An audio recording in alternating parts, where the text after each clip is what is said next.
think we're live-ish. Wait, start streaming. Okay, so you're actually not seeing this yet. There's always that delay. So I gotta pull up another screen. Go here and then. I think we're live-ish. There it is. Okay, wait, so I'm live. Start streaming. Wait, where's that coming from? Not seeing this it's yet. On my There's other. Hold delay. On. So I gotta pull up another screen. Hold on. Go Shut here up. And then shush. Quiet you. Okay, so. But yeah, basically, I'm already seeing in the chat, people were like writing in the chat before I even went live, which is always pretty fun. What's this saying? Close. Shut up. Close. Go to. No. Why do I? If I click that thing one more time, dude. Is this one? Yes. That like, and it's sort of what I noticed is like you see more Toy Machine like almost paraphernalia, like Toy Machine stuff, than Toy Machine boards. And I just wanted to talk a little bit about. Just kind of like where skateboarding is at right now with like the companies that have been around for a while that, I mean, what I would consider modern day legacy brands. Like when I think of like legacy brands, I think of like Santa Cruz or Pal Peralta or anything that's just kind of independent stuff that's been around since the beginning. But I think there's this second generation of companies and a lot of them have died off. So like basically all of, what was it, like Enjoy and all that stuff was also part of, I think, that same era. But so much of that stuff has died off. Hold on. God damn it! We just started Skyfall. Oh my god. Dude, shout out Skyfall. Constantly donating on these streams. Making it absolutely financially worth it. Because I don't know if you know this. These don't really get like monetized the same way. So yeah, right there, right out the gate, dude. We broke even. Thanks a lot. Also, well, I'll probably chit chat with you later when I get to the part where I'm talking with the audience more. But yeah, so basically, Toy Machine is one of the companies that have made it through that I think still has like a decent amount of relevancy out of all the companies that like, it's the companies like Almost and stuff like that. I don't even know the status of a lot of those companies. Whereas Toy Machine, in my opinion, is one of the, like when I think of skateboarding companies that are like skateboard companies, as silly as a sentence as that was, Toy Machine's like number 1 or 2. I think Toy Machine has always done a really good job staying true to their like lane with it still being rad. Like I feel like a lot of the company trajectories and like how they try to market themselves when they try to stay with the same thing gets pretty stale. And I think with the exception, like, I mean, a really good example of this, and I don't want to crap on anyone too much, but like, I look at something like Zero, and I actually have the, not unpopular, but the less popular opinion that I actually really like the newest Zero video, because it felt like a modern take on an old Zero video, but Toy Machine is like hitting the same mark. Like, if I were to describe Toy Machine, I would kind of think like Foundation is kind of like, Minor Threat, and then it's like Minor Threat and Modest Mouse, and then Toy Machine is like Fugazi and like Sonic Youth. Like I think it has this edgier, more chaotic energy to it, and the way that the videos are edited, and the way that they can kind of use a cartoon aesthetic and have it not come off as lame, I think is something that like no other companies can really get away with. The fact that it's owned by a skateboarder. I think the choice of their team, especially right now, is like I think they completely nailed it, and that's not me just being 100% biased because Miles Willard's pro for him, but like in general, and they just got Raleigh on the team. I think that they're absolutely murdering it. Let's see, Wank says Wank is here. I think it's funny. So what I wanted to do is, and I wanted to do this right when the video came out, but the reason I didn't is because. Not that my streams are going to get that many views, but I don't like the idea of using someone else's content or doing like reaction content and taking away from views of like, let's say, what they would normally get.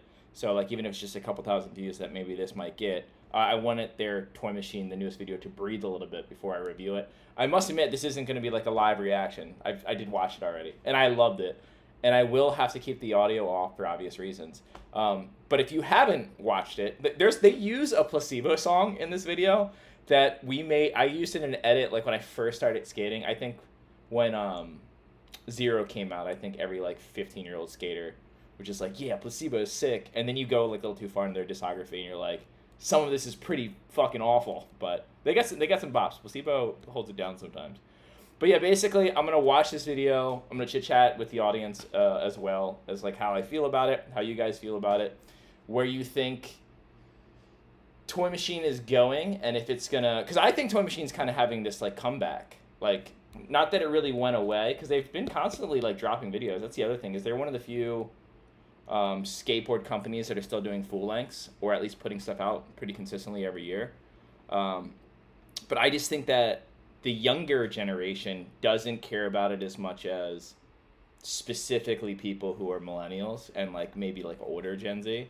I think this type of aesthetic still does really well in skateboarding, because I think skateboarding, for the first time in a long time, maybe ever, has just as many skaters who are in adulthood, or maybe even more so skaters in adulthood, than it is new skaters getting into it. So I think like a lot of the new skaters getting into it, whether they came in through like some YouTuber or it was like Braille or something like that, like the cool companies are stuff like Polar and like Limousine, and I mean, I guess you could say like Frog, these kind of like offbeat companies. And that's sort of not that the Toy Machine was necessarily that of its generation, but Toy Machine was definitely like, it was the cool company to like. Their graphics were always like neat. Like me growing up, everyone who liked Toy Machine or who was some other big companies, like even stuff like Flip, like it was like, oh, that's like such an obvious choice. Like that's like Plan B. And then Toy Machine was this like sort of outlier of like, no, what they're doing over there is super, super rad. Like if you watch Jump Off a Building and then watch other skate videos that came out around that time, it was like, not only was it kind of like, I don't know, like creative and super different, but it still pushed the level of skating. And I don't think there's a lot of that going on right now. I think there's a lot of repetitive aesthetic skating. And then the skating that really is getting pushed, like the next level skating, I guess you'd say, or really hard tricks, would be like companies like April and Primitive are doing that stuff. But Toy Machine was doing kind of both at the same time. They're like, yeah, we're doing something different. And also, like, Brian Anderson is going to, like, ollie over this crazy thing. Or, like, Mike Mondato. Or, I mean, even, what was it, Suffered the Joy? Was that the one where Billy Marks should have had last part, but they gave it to the Butcher? I think that was it. Like, I remember seeing that video, and, like, I was like, oh, Toy Machine's my favorite company right now. Toy Machine hasn't been cool in 20 years. See? That, like, I feel like Toy Machine is cool, but it's not getting, I think, the love that it deserves. I think Toy Machine has done a really good job staying true to its own thing. But anyways, yeah, I'm gonna let this play, and then I'm probably just gonna keep chit chatting.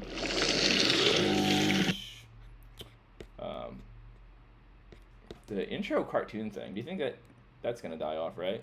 Who else is doing that besides Powell and Toy Machine? The new Toy Machine video is so right. Yeah, the new Toy Machine video is so sick. You just watched Ride the Sky. I haven't seen Ride the Sky in a minute. That was one of the videos that I never. It wasn't my favorite. Like I think I had different expectations for a lot of parts. Slash had one of my favorite parts in that video though. I was like, oh, what's that band that he skates to? Pentagram. I was like, oh, this is sick. I also like the dolls that they use in this. It definitely makes me think of Jump Off a Building. If you're unfamiliar, like if you're like a skateboarder, it doesn't matter how long you've been skating, and you're unfamiliar with the earlier Toy Machine videos, like Jump Off a Building and Welcome to Hell, it might not be as fun for you to watch if you weren't like watching it when it came out, but you should go back and see the influence that those videos had on like modern day skating, because it was the best. And Templeton rocks. And Templeton just had a Diego was really sick, but he did not deserve last part. Billy Marks was a weird fit for the team at the time though, because I remember seeing him ride for the firm, and then he had this like, he sort of was like the Deshaun Jordan of the time, no? Like he didn't fit the aesthetic of the team super well, but he was so good. It was like, oh, this guy rules. I don't remember if this part's all slow-mo, like his one part was. Do you guys remember when he put out an all slow-mo part? Well, obviously not. He had like a 3-minute part that was like 15 tricks long when they first put this dude on. And interestingly enough about this guy, I wasn't sure if he was like chilling out on his skate career because I hadn't seen much from him. And then I just saw him at Mayberry the other day. He was there with Dakota Severvold and John Dixon, and he was like going off at the skate park, like just casually being better than everyone at skating. I mean, not everyone, because those two were there. But I was like, oh, this guy is nowhere near done. Like I just haven't noticed anything from him, or he just hasn't been putting out much. But this part's like, this might be my favorite part in the video, to be honest. I was like really, really, really not pleasantly surprised because I've always known that he was super good, but like it was kind of like, I don't know, like I didn't count him out, but like I was like, okay, well he's gonna have a part. I hope it's decent, and then it ended up being like above decent. It ended up being like in my opinion, like a top tier part. And he just has like such a good trick selection, and he looks good on the board. Is that spot fake? Hold on, do you think that they just put, because it doesn't look like it's like locked into the stairs, no? I wonder how hard it would be to fabricate a rail like this style. Like, we always joke, I mean, Corey Keane and me, we always talk about like putting rails back because he did the LA high rail. And I'm always just like, dude, if you can find like a 6 there that we can make look like it's like a decent handrail and it's like tiny, so I could do a cool handrail trick, that would be great. But like on the East Coast, I'm surprised that there's not more. I mean, there are some fake handrail spots that I've seen on the East Coast. On the West Coast, there's way more of them. And it's weird because we already have perfect handrails out here. I don't know why we need to fake it. We already kind of have it. Steve Bear got a lot of shit for that, but I do not remember that clip. Did he have to pop over the corner too? Did he have to do the lift up thing? Hold on. Or does it just end? I think it just ends. What a spot. Like, what a spot specifically built for that exact trick. What do you think this is? I wonder what that photo looked like. It's cool how they made it like kind of like shuffle back. That was sick. He writes for America, right? I should do a video talking about America too. I was such a fan of that trick. Once again, though, they'd be biased because I mean I've always loved America, and then of course Gavin rides for America, and man, Miles Willard I feel like would be a good fit for America. No, I flip back tail. Let's scroll over here. And then like another thing that I was like wondering about this video is Leo Romero put out that part, I think like maybe a full year ago, maybe less. And I was like a little worried that like he wasn't going to have anything, but of course he does. He's like the hardest working man in skateboarding. He's just like quiet about it. Blue collar pro as fuck. Look at that spot. Like the little animation in there. Like I feel like and it's probably biased, I feel like if another video was putting that kind of animation in, I wouldn't be stoked on it. But was that slappy back nose blunt? I'm pretty sure it was.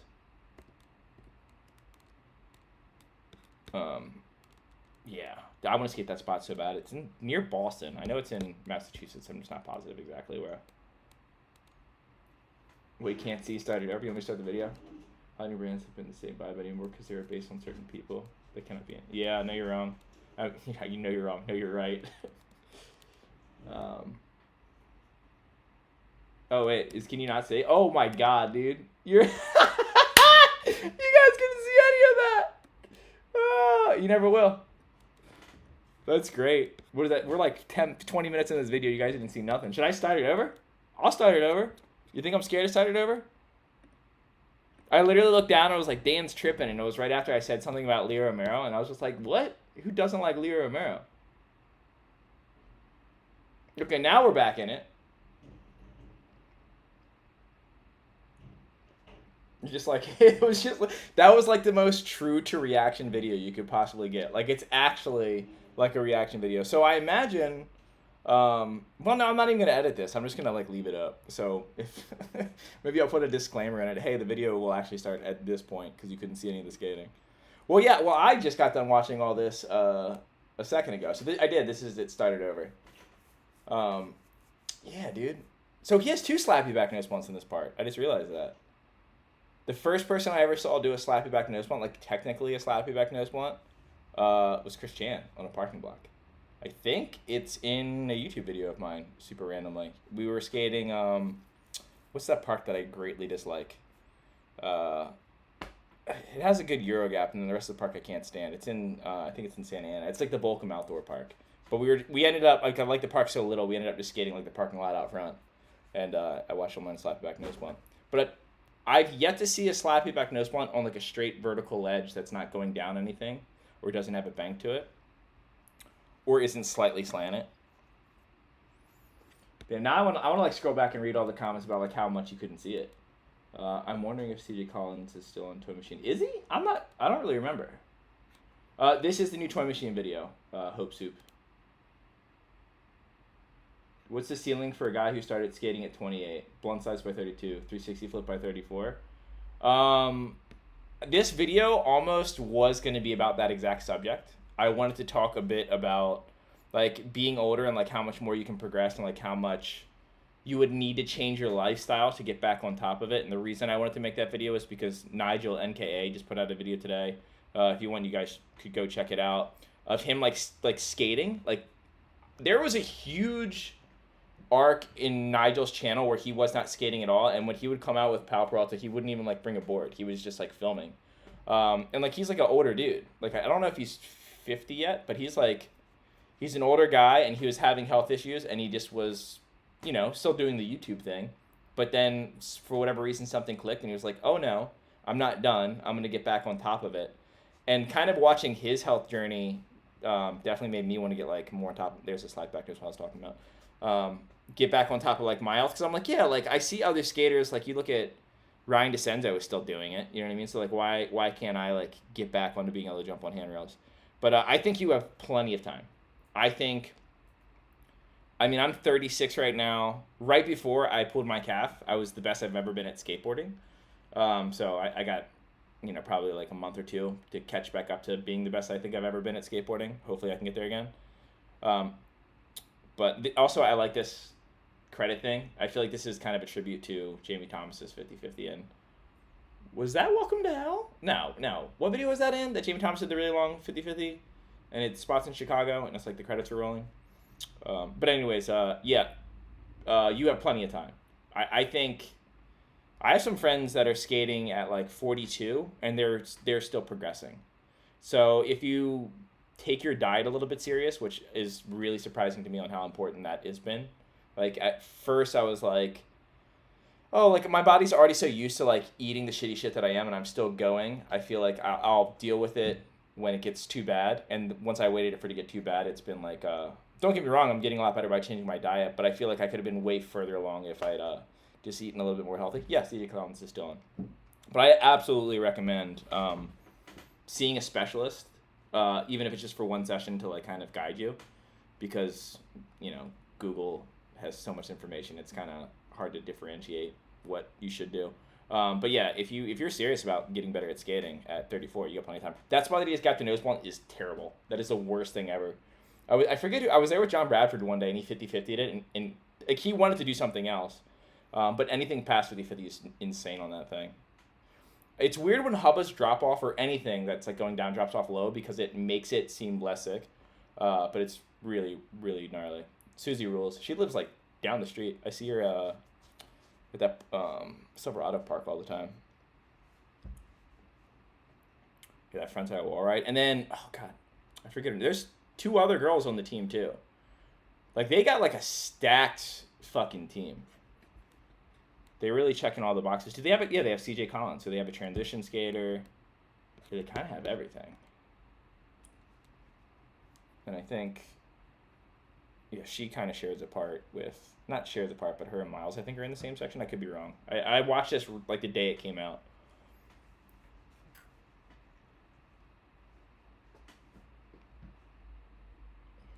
I think the key to progress is being willing to pay for the slams. The key to success is being willing to pay for the slams. I think the key to success, I mean, I'm not willing to pay for any of my slams, but I have, so I just lie to myself all the time and just pretend that I'm not going to slam. I think the key to getting better faster is having an over amount of confidence. Like, if tricks don't necessarily get easier as much as you trust your body movements more. Like, once you learn a trick and you understand like the basics of it, and you're like kind of like landing them wobbly footed, it's usually because of hesitation and fear. That was a crazy slam. So I think if you just like can convince yourself that you got it every try, you probably will have it almost every try. I watched Christopher Hyatt get bodied on that spot. He like hits his face. The footage I think is on Nigel's channel.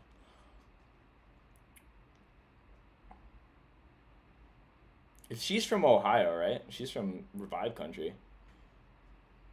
The Leo Romero going up something. I wonder if there's like a lot of Ohio footage in here. See, like that's Long Beach. That spot's right down the street. I don't know if she's in California or still out there or not. Dude, I love this tail slide with like the sliding on the brick and then still doing the pop out. It looks so scary. If you've ever skated a brick and you've done slides or grinds on it, you know how chalky and inconsistent it gets. To skate a brick ledge that has like a drop off is terrifying. That spot sucks. That quarter pipe spot looked really cool. I wonder where that is. That looks scary. That spot, that rail, you can go down from the top, and I think someone 5-0'd it from the top. I could be wrong, but I know a bunch of people have 50-50'd it. I think I did a video with Bev up one day when he 50-50'd it. Man, I am sweating right now. My lower back is so sweaty. No, she's from North Carolina, really? I thought she was from Ohio. I think because I just saw clips of her at Colors. Like, look how terrible this hubba looks. Is it beveled? That thing looked like a nightmare. And like the fact that it drops off low, I think takes away, like the long lens shot of it, I think makes it look less insane than it actually is. Like if the hubba dropped off here, you'd be like, oh, that's a pretty brute hubba. But since it goes down, I think the untrained eye will think it's less gnarly, but this makes it, I think, kind of crazier when it just like throws you into the ground like that. The hub looks like a fucking, yeah, fuck that. And then you land on like the one dry spot. Yeah, yikes. No thanks. Skate. There's a good bit of Baltimore in this video too. So for people who don't know, like I'm from Baltimore. So a lot of, I don't know if Miles showed them around or whatever, but there's like a lot of spots that I grew up like looking at, and then like seeing like top pros like go skate them was pretty sick. That was awesome. I think Miles has some of the best taste in skateboarding tricks. Like that was super sick. I like the fact that he did hit like the third nose slide. Did his foot catch on that? Would that hippie jump? I always forget how to frame by frame it. I think it's this button. Yes. Did he put, like, it looks like he put his foot. Did he put his foot on the thing? Little foot plant. I think it's sick that in skateboarding you can have a crooked ground like on a 5-stair rail, but if you do it tastefully in the right way, it's like still savable and usable. He skates a lot of like random alleyways in Long Beach and stuff like that. Like he just, if you don't follow him on Instagram, you should, because I think some of the stuff that he posts on Instagram is like just as entertaining, or if not more entertaining than a lot of this video part stuff. He skates non-spots and does the coolest shit on it.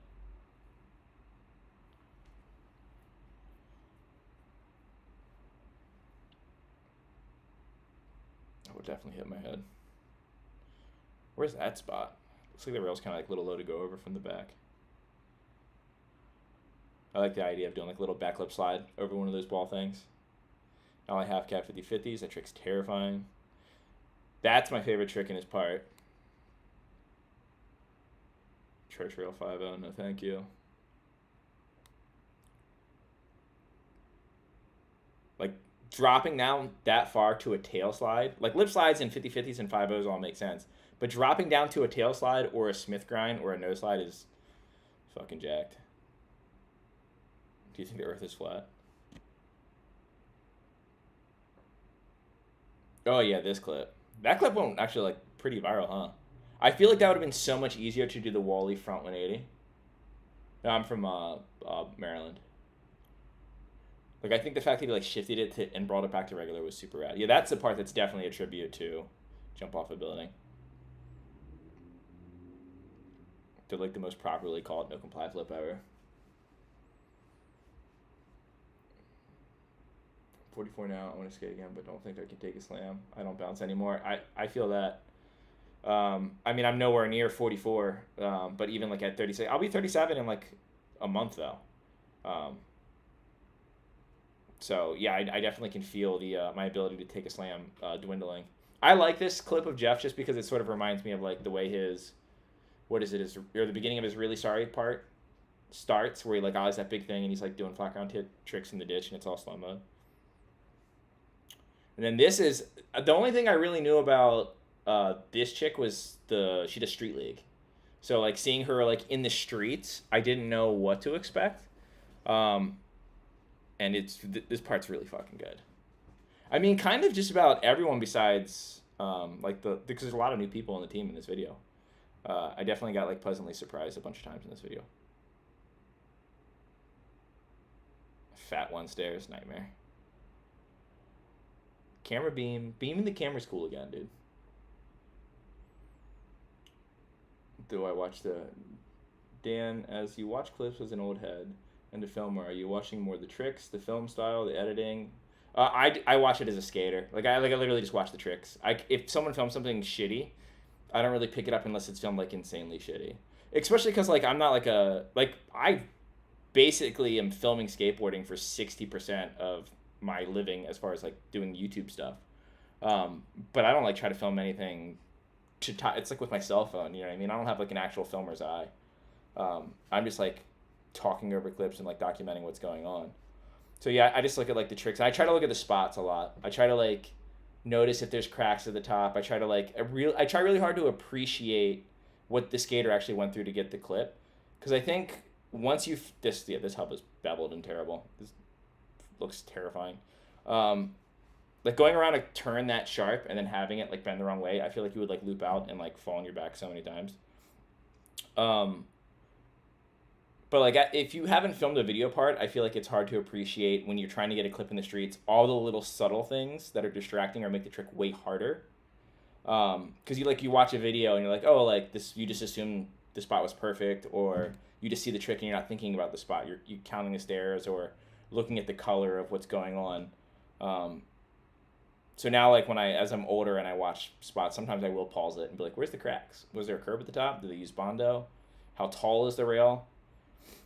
I think with the I prefer long lens footage because it just lets you see what's actually going on a little bit more. And that's why in my videos I do a lot of describing the spots. I want people to know why does that spot look so familiar? I want people to know what's actually being overcame in the trick. I love that clip too. Didn't Axel he dropped a part right before this too? That was cool. That's in San Bernardino. That's that brick quarter pipe spot that everyone skates. It's right next to that. Jeff looks like a young man. Yeah, skateboarding is a fountain of youth. I love that front board because he started off... I'm just going to rewind that. My favorite thing about this front board is he starts off already leaning on top of it. When you do a front board where there's a drop on the other side, usually you're hesitant, and then you slowly let your body weight slip on top. He kind of starts right off he's on top. He's already... And then a few seconds in, he's on the other side. Yeah, that looked terrifying. I'd love to see the B-roll of this video. I'm sure it'll drop in a year or two. Should have 540'd out. Here's a weird unpopular opinion.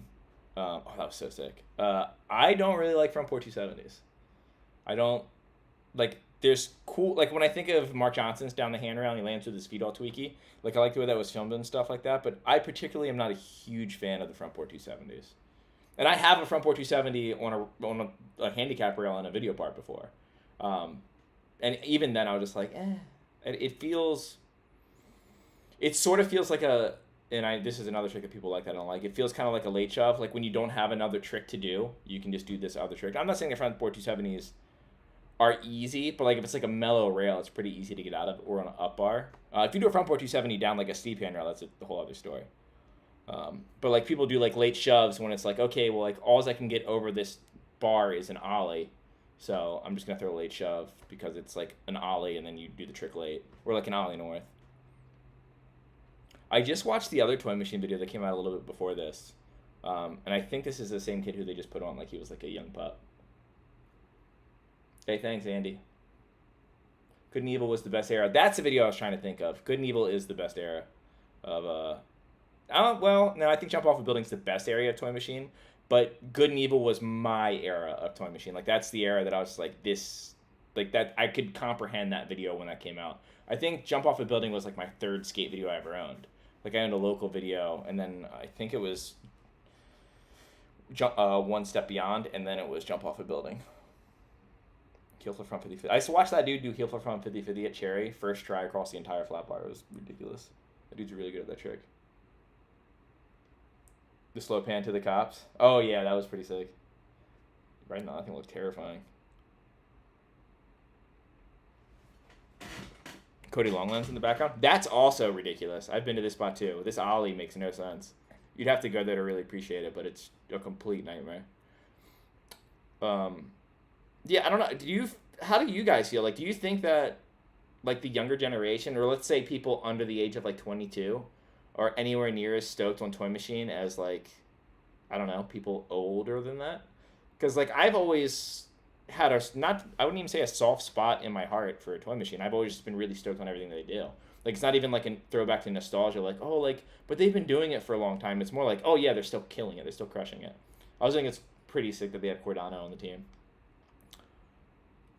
Last time I was at the video I think came out yet. Oh, the video came out today. It's the video that's out today. We're skating Poods and he was just showing up as we were leaving. Dude's such a sweetheart. Figgy heel front board on that rail's insane. That rail's fucking tall.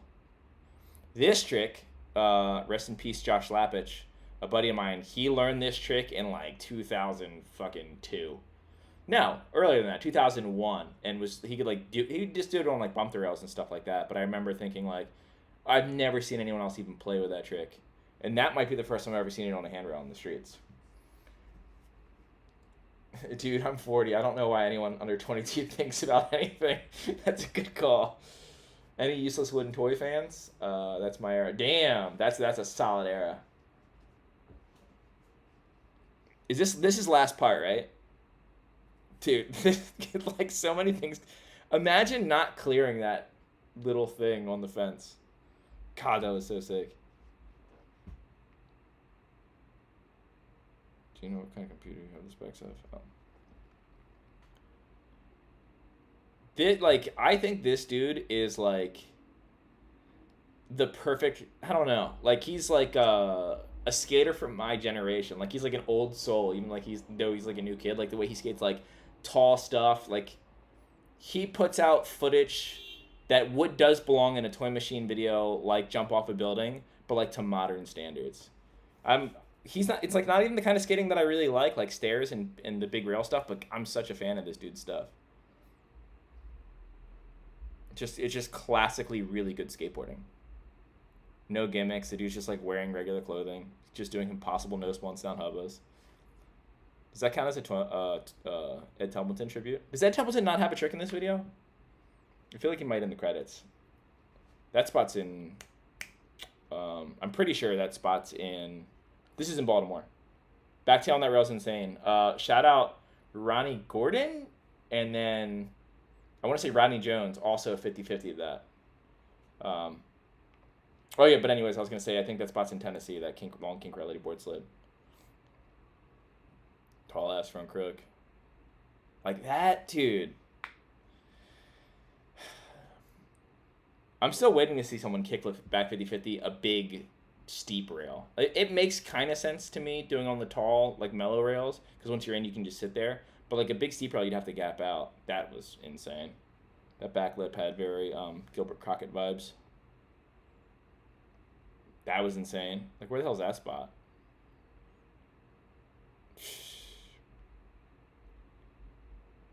Kickflip crook. It's a trick that I'm so sick of seeing, but I really like that one for some reason. That, dude, that thing was so big. So big. And he has like 2 enders, right? Like his ender doesn't actually end. Hookups, love Jeremy Klein. Yeah, Jeremy Klein, big bump stuff. I can't say I'm the biggest fan of him. I just heard a bunch of wild stories about that dude. Dude, front blunt on that King Carl. No, he did. What did whatchamacallit do on that rail? Jamie Foy, did he do front feeble, or did he do front crook? Or did he do front crook to front feeble? Something along those lines. He did something crazy. You think that GG on his shoes meant good game because he plays chess? I want to skate this spot so bad. I have it's like a bank to like oververt wall ride bank thing. And I have a very specific trick that I think could work on it. And I know I forget, someone's told me where it's at. I need to make a little trip. Now that I'm back on trying to like film a little part. Jesus Christ, dude. Yeah, this is a video that I'm definitely excited for the B-rolls of because I want to see what the bails on a lot of these look like or if they just did it first try. It was like he had to clear the curb too, right? Little late Ollie North. Like, who's that one dude who's doing the switch frontside flip late 1 foots? from New York. The dude who almost switched trade love. I can't think of his Antonio. The accidental Antonio. Like, that's a kickflip crook, dude. Not a lot of skaters in the world could kickflip gap crook something. It's like him, maybe John Alley in his prime, maybe Weimer, Mario McCoy, Mario McCoy.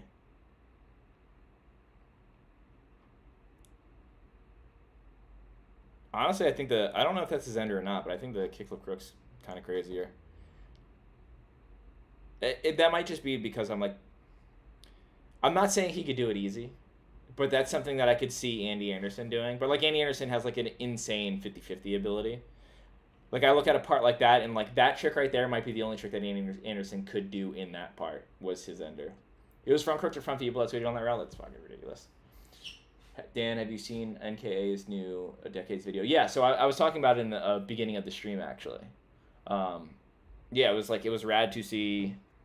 I just talked a little bit about like dealing with like making like a health comeback and stuff like that, and like I've been talking to Nigel about that for a while, and like him trying to get back on top of it, and for him to go out and like not only is he like filming and skating and stuff like that, he's like learning new tricks and getting better at skating.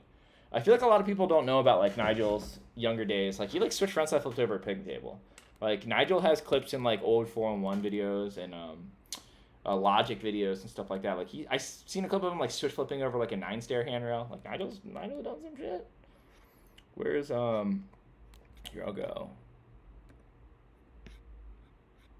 Not this one. I just watched it a second ago. Vaccine side effects. They called a video vaccine side effects. So that's another full length that's 2 years old. They're pretty on top of it. Oh, this is the one that I watched, Scorched Earth. Good bit of Baltimore footage in this one too. I think there might be even more Baltimore footage just because it's a full Miles part.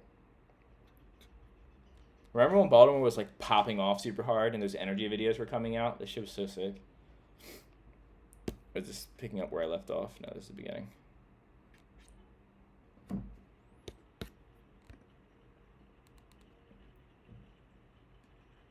Ask if Jamie Foy front crook to rail. The answer is probably yes. Oh, no worries.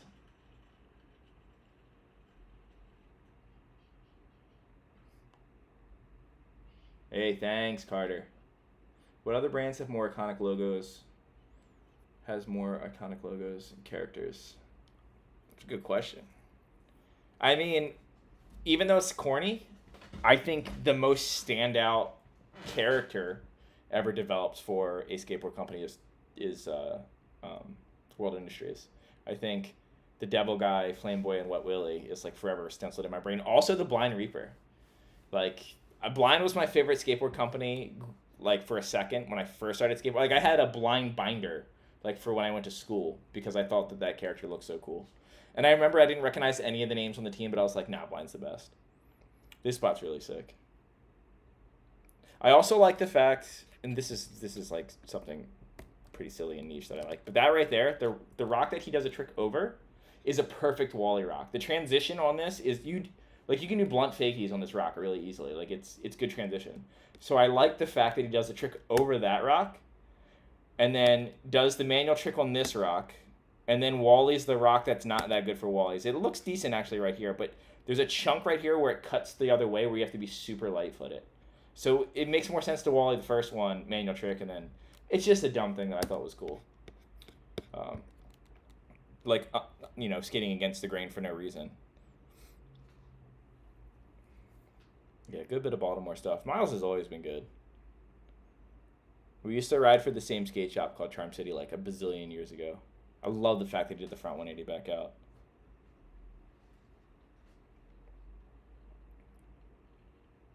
But I remember, I think I've told this story before at some point in time. I was skating at indoor skate park with Miles, and they had a flat bar there. And my friend Tyron Henderson tried to do that ollie forever ago and died. That spot's insane. Going over that rail into that bank is so crazy. But anyways, Miles was like, there used to be a bump to rail at the skate park that we both rode for, and he was like, oh yeah, didn't you do a switch backside nose blunt on that before? And I was like, yeah, like I did like a little. We would do so many tricks on bump the rails. It was like during the bump the rail era of skateboarding where we were just learning all these stupid tricks. And I was like, yeah, like I did a little tap one or whatever. And he was like, oh, how did that trick work? And like, I told him that I was trying to basically aim for switch back over crook and last second tweak it. And then like on the flat bar without a bump to it, like I think it was like second try, he like slid like a 6 foot switch back nose blunt. And I think it was at that moment where I was just like, oh, this kid's just like better than everyone at skating. But I don't think he has the he does not have that like I'm gonna go out there and be better and he's just a skate rat, and all the footage that he gets I think just happens so naturally for him. Like if you put Nigel's brain in Miles Willard's like ability, I think that you would get probably the best skater of all time, the most exciting skater for sure. I like that Wally gap to wall ride. But also, clearly I'm biased because we're both from Baltimore. Turtle Boy is pretty sick. Turtle Boy is probably my favorite character like out of Toy Machine. Did Turtle Boy start initially for, it was Alyssa Steamer graphic, right? Isn't that the first time they used it? I could be wrong. That's why I thought that she was from Ohio, was because of that clip. Unless that was Susie. Donald, am I taking a trip up to the Bay Area? Also, thank you for the donation. Yeah, I'm going to the East Coast at the end of this month. I booked the plane tickets today. So I'm going to be on the East Coast for 15 days at the very end of this month and then a little bit into July. And then I will be coming back, and then we're planning. I have a plan with like 2 or 3 friends to go back up north. Definitely going to hit San Francisco. And I forget there's a park on the way up there that we really wanted to check out. And that's definitely going to be happening. So probably near the end of July. That front board to wall ride thing that we're going to definitely watch again is my favorite trick that happened that entire year. Especially because like we found this spot like right before this video came out. And I remember thinking like someone's going to get funky on that. But it's like, I don't know how to explain it.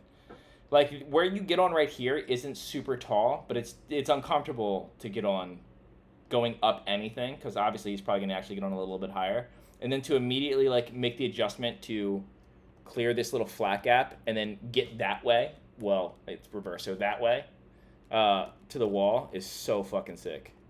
The wall is slightly slanted, but it doesn't make it any less incredible. I'm surprised more people have, because that spot's not skate stopped yet. Someone could totally like crook up it to wall ride to fakie. Smith pop over to fakie would be really sick. That's in Washington, D.C. I don't think there's a ton of D.C. footage in this, which is kind of surprising. Like, if you're going to skate Maryland, you might as well journey right over to D.C., because D.C. has, like, I don't want to say, like, Barcelona-level skate spots, but it has, like, California-level incredible skate spots. It's a pretty slept-on city. A lot of good skaters came out of there, too. I mean, that's why you have, you know, like, people like Bobby Worst and stuff like that. More Baltimore. Keep the backflip on that thing is crazy. You see the quarter pipe in the background? I don't know if you know that spot. Social Security building. So this spot used to be an insane bust, and then I guess they got a new Social Security building, and it's just like left there. But in the background of this, look in the background, you're gonna see someone. Look right here. He's skating a literal granite quarter pipe. That is a quarter pipe with quarter pipe transition. So shout out this person for falling on a feeble stall. But it's, I mean, it's really, really steep. You scrape on the way up and you scrape on the way in. But since it's polished granite, you can get away with scraping. There is a crack you can get caught on, but that spot's probably the best skate spot in Baltimore, because it's like one of the more perfect spots, but it's also still not super perfect. It has flaws. The brick all around it has like big gaps in it and stuff like that. I love a good Vero heel. East Coast vibes, let's go. New York City, so I'm only going to be on the East Coast for 15 days. I'm going to have to make a separate New York trip, but I want to. That gap to ledge is super crazy. When that spot first became skatable again, I got into one back 50-50 on it and like kind of like slipped to a little bit of a feeble on the end of it. Didn't jump on it again. That thing's terrifying. I mean, also I'm a coward, but like that was me being brave that day. Any trick you've seen done on that, I think Corey Huber kickflip back tailed it. He writes for a company called Terror of Planet X. And kickflip back tail on that thing is fucking insane. So this spot right here, it's in Baltimore, and we tried to skate this spot maybe like in 2012 or something like that. And this area is like, it's a rough area. And I think it was the year that Baltimore had like the highest crime rate. And we got pressed super hard. by like not like they were just like you know where you are, blah blah blah, and we're like, oh no, we'll just take off, we'll leave. And then later that day we went to another manual pattern to a bank, and a cop came to us and was like, hey, do you know what neighborhood you're in? You guys got to go. Like, I'm not kicking you out as like because you're skating. I'm kicking you out because you can't be here. Like, this area is like really wild right now. But then shortly after that, like a few years later, I saw people started skating here. And then, I don't know, it seemed like the neighborhood was kind of like down to see skaters at this spot. Because then I went there with a couple friends, and like the people who lived in the houses came out and watched and like offered us lemonade and stuff. It was sick.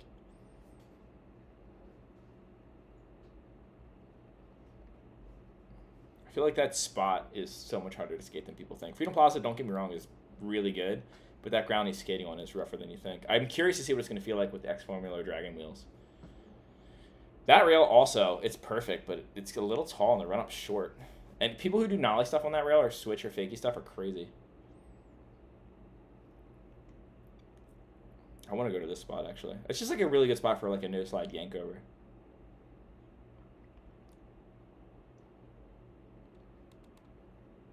You see me skating? Dude, I was struggling in that bowl when I was skating that pool at Poods or whatever. That Danny Way was trying 360 varials or whatever. It was the 360 shove varial that he was trying in it. I've done front feebles in the deep end there and stand-up front 5.0s, and then that day, like, I was, like, spooked on doing, like, back smiths and, like, stand-up grinds on any of it. It was... I felt insanely uncomfortable. It kind of frustrated me.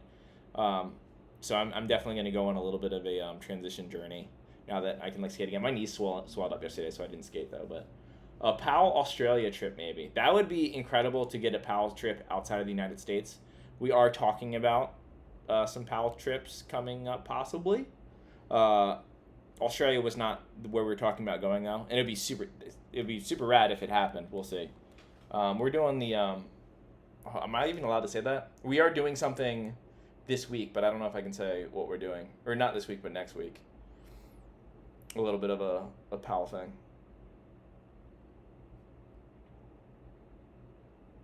Devin is sick. Dude, Devin's the best. Devin's my favorite pro skater friend. He's such, like, I feel like I need to do more, like, recording of just, like, the driving to the spots and just, like, hanging out and stuff like that, because I feel like Devin is so funny. Wait, what did he do over that gap? Fakie flip. I also fakie flip that gap. I did not backside 360 kickflip it, Jesus Christ. I like it when I see a clip of like an infant like doing a trick on something that I like think I could do. I'm like, hell yeah, dude. I'm about as good as an 11-year-old kid. Dude, that backsmith was insane.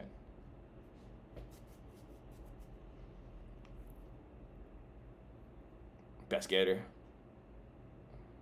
Best skater. If Leo Romero is not in your top 10 favorite skaters, he should be in your top 3. But if he's not in your top 10 favorite skaters, I don't know what to tell you.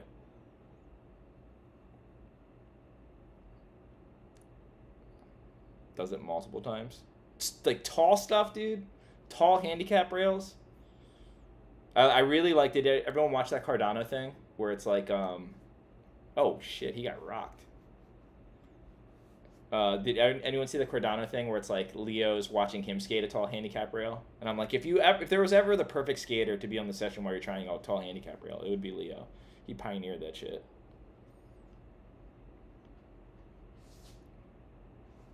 Random ass skate spots.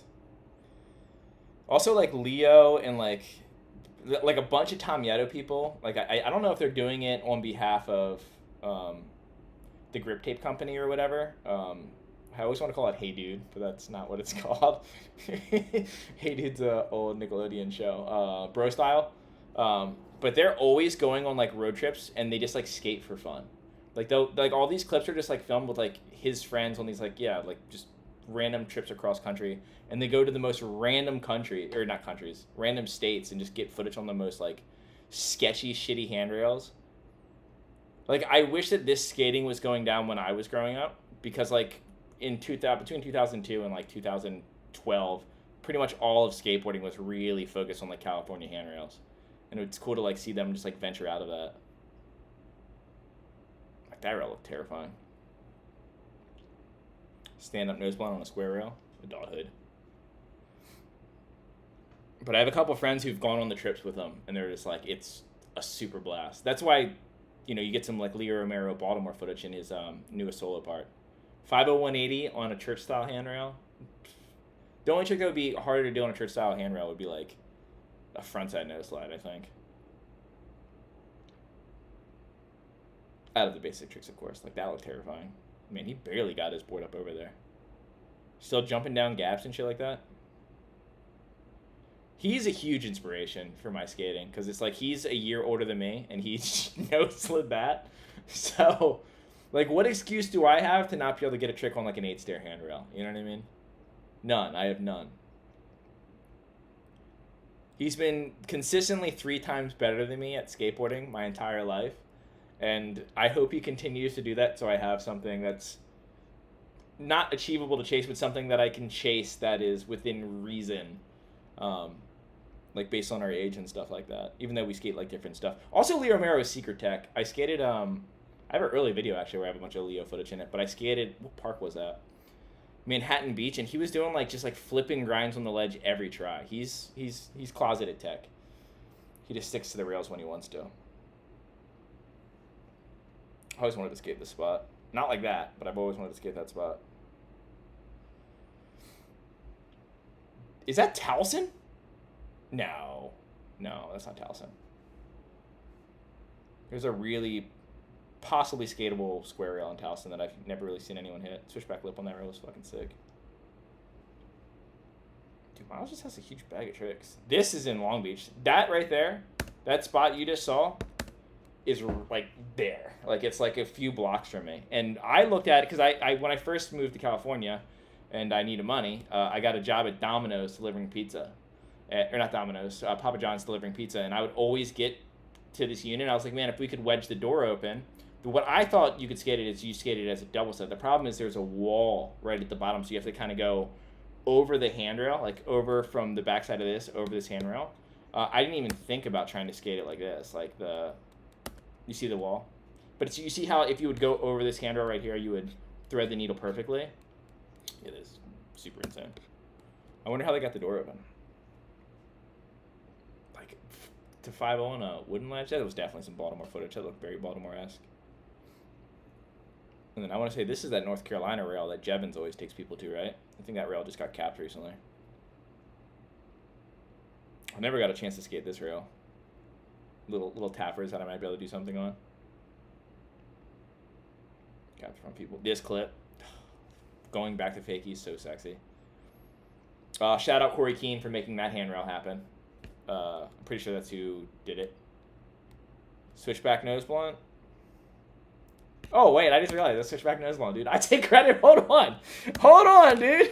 Hold on. I didn't realize he had one in his part. Hold on, dude. So, I didn't actually teach him how to switchback nose blunt, but I did tell him I aim for switchback over crook, and then he did it on the flat bar that day. Basically, this is me. Look at me go. Wow. Am I the most important skater in this video? Possibly. But look at that spot, though. Look at this from the long lens. Because, like, there's no way that I'm not going to be able to do, like, my slappy Bennett grind variations, or it's like slappy back when you nose grind big spins, or switch slappy crooks. I could get funky on this thing. But I got to get out to Boston. I mean, I am about to be on the East Coast. Maybe I'll make a little Boston trip. I'll hit up Pedro for some pins. I think it's in Boston, or that area. Boston Street handrail. So this handrail is right down the street from the skate shop that we both rode for. And I never did a cool trick on this. Like, everyone on the team would always get clips on this thing, and I could never do anything cool on it. I tried to frontside hurricane it. I couldn't do it. I tried to no slide big spin it. I couldn't do it. I tried front salad back 180. I couldn't do it. Is that all the tricks that I tried? Oh, I did come really close to pole jam lip slide. So it's fat square.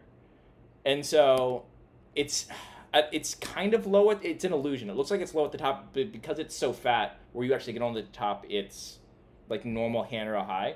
But I was just like pole jamming up it to like get into like a little rock or whatever. And I was like, oh, if I pole jam up in the second I get that rock, I teeter and go to lip, it'll work. And first try, like, off film, like I like kind of like got into it and it slid and I jumped off to the side. And then I was like, okay, I'm gonna gung ho the next one, and got into it, slid maybe like the first foot of it, and my back foot was hanging off, and it tilted the board down, and I caught the end of the rail on my ass. The rail drops off like a handrail. Like I fully ass sacked this rail. Like it hurt me enough that I couldn't skate anymore. Like I wanted to keep trying it, but yeah, big swing front blowing the rail sick. It's a very legendary Baltimore handrail spot. That was sick. Wait, I don't even remember that clip. Is that frontside wall ride to 50180? Look at that frame.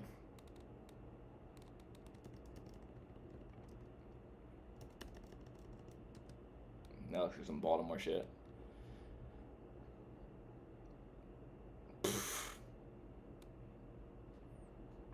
Another thing about Miles that I really appreciate, and I don't know how true this is, but like when you see a skater coming up, you sort of look at the skaters around them and, you know, maybe pick up on some influences. And one of my favorite skaters out of Baltimore, probably my favorite skater to watch for sure out of Baltimore, is someone named Jason Spivey. Go look up his part in Belly of the Beast. I see some of Jason Spivey's kind of style and inspiration in Miles skating, and it's pretty sick to see that. Was it just like roll to credits now? I don't even know. That was a short video.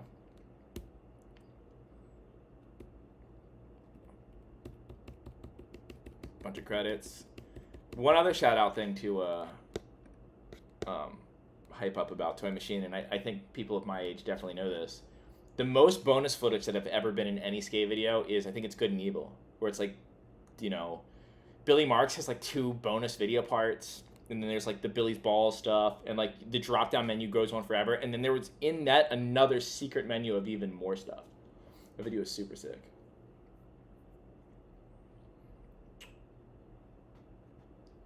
Evan Smith with less shrooms. Miles is Evan Smith with less shrooms. Oh man, I love that. I love that too much.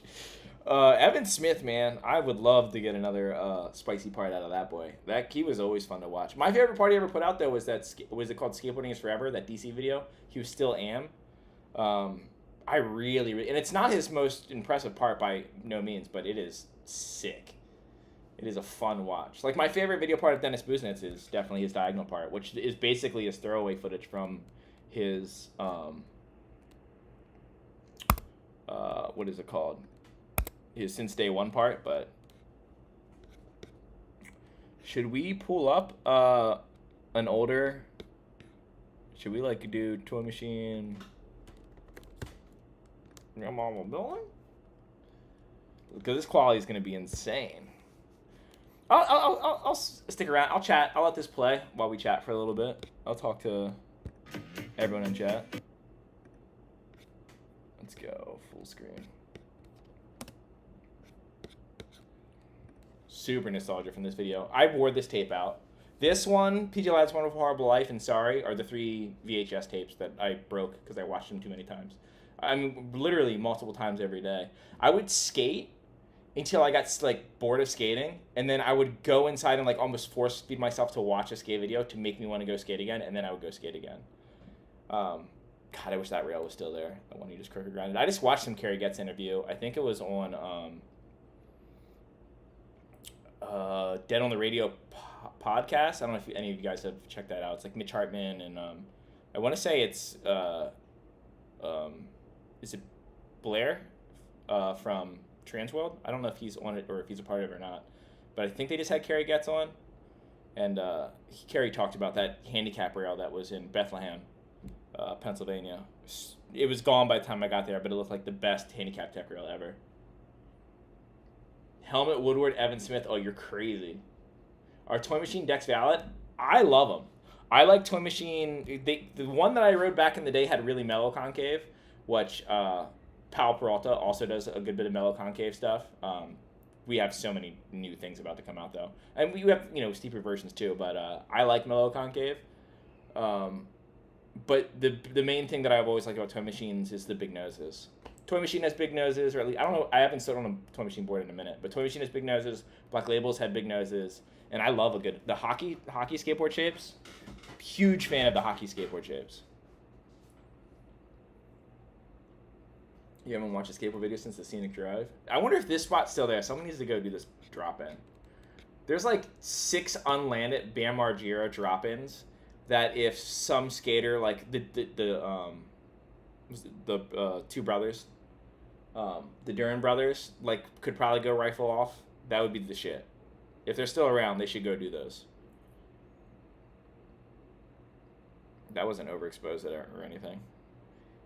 Yeah, that's where I was talking about. It was at like Lehigh Valley College, I want to say. There's still a bunch of spots there. Shout out Home Base Skate Shop. They hold that area down. That's in Lancaster, Pennsylvania. This is a testament to how much of a fucking little shit I was. I got taken to that spot, and this video came out in, I don't even know, 1999 or something like that. And I went there in probably like 2010 or something. Like I'm probably like 18 or something like that. And I remember like Braille heel flipping that and be like, yeah, I did like a pro skater trick. First of all, Bam was am in this video.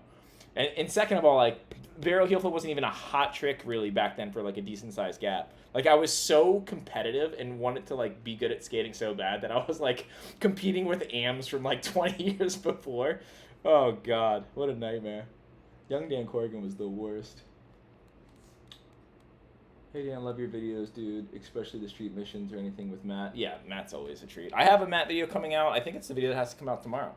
I gotta look up what I have on my phone right now. But I do believe a very heavy Matt skating video is tomorrow.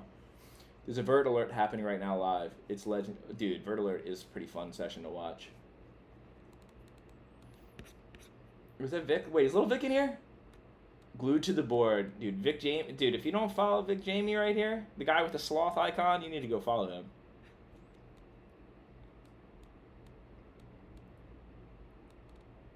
He comes out with Powell all the time. Helps me film. He's funny. He has a cool trick selection. One time he tried to teach me how to backside boneless on flat ground, and I did it really gross. Switchback tail. Dude, SSPSTS. I think Bam Margera. I need to make a video about Bam. I really do, because I have some Bam theories. Not fan theories. I have some Bam theories of what his career could have been. Because, I mean, if you really think about it, if you really think about how, like, he's really good. Like, at this point in time, like, he was, like, next up. Like, oh, this guy should be pro. But he was doing all that other, like, crazy jackass stuff. And he was also, like, living in Westchester, which was, like, 3 skate spots. Had he moved to California and had the mentality that he has in this video, or, like, back then, and then, like, did just skateboarding, dude, I think he was, like, he would have been one of the greats. I think Bam Margera could have possibly been, like, Sodi, for sure. I want more frontside board action for you, from me. I have a handrail that I really want a frontside board slide that's also really close to where I am right now, that I think would be relevant. Like, I think people would be like, oh, that's sick that you did that.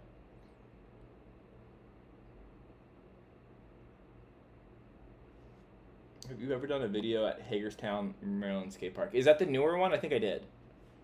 It's the one with a little pump jack around the edge. I'll be hitting that when I'm back on the East Coast. I think that's going to be like 50 minutes from where I'm staying. I'm going to be staying with my dad in Pennsylvania. Well, for half of it, then I'll stay with my mom in Baltimore. Or probably my sister as well. I got to see all the family. I'm going out there for 15 days, and I'm not positive how heavy family it's going to be. But like that's the main priority. So I might not do very much skating at all, and I might even fall behind on videos and miss a post for the first time in like over a year, just because I haven't seen my folks. It hasn't been quite a year yet, but I haven't seen my folks in a minute. Dude, this Alyssa Steamer part is fucking so sick. That she like fell in slow-mo. That was crazy. I used to think that this spot was in Glen Burnie. There's a spot that looks kind of like this in Glen Burnie, Maryland. It's definitely not the same spot. It sucks that I can't have the volume on, because the Janis Joplin song fucking goes. Good bit of Philly footage. Good bit of East Coast footage on these early Toy Machine videos. I couldn't comprehend any of like what she was doing back when I first saw this video.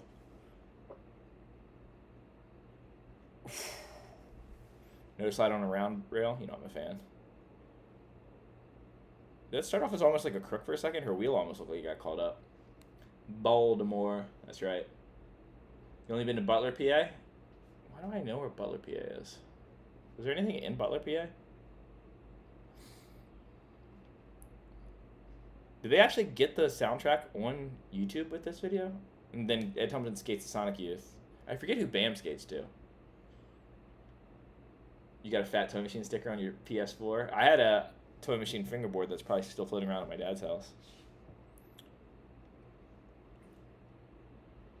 How sick would it be if someone started a company called, like, it wouldn't be something as dumb as, like, nostalgia skateboards, but, like, the whole point of it is, like, you sponsor, like, legends of the past for, like, a month, and they have to put out, like, just a minute of footage.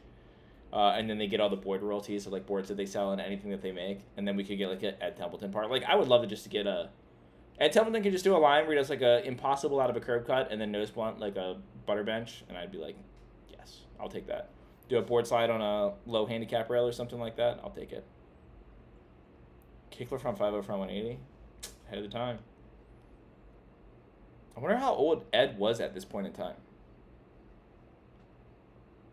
Maybe. Oh no, it's in the credits for Lance Primo on that. Where did he put his foot for that? Impossible, actually. Is he on the nose? I'm trying to estimate his age by where his foot is on the board for his impossible. Yeah, he's probably about 22 in this video. 23. Because I know he comes from the generation of... He had already had, like, a career before Toy Machine. He's also debatably credited for the first hit 50-50 on a handrail. I don't know if you know that about Ed Templeton. Like some square rail. I think that don't even... His name's not even in the photo. I forget where I saw that. It might have been epically later or something. Yeah, Toy Machine videos definitely has some of the best soundtracks ever. Welcome to Toy Machine. We grind long rails and love Satan.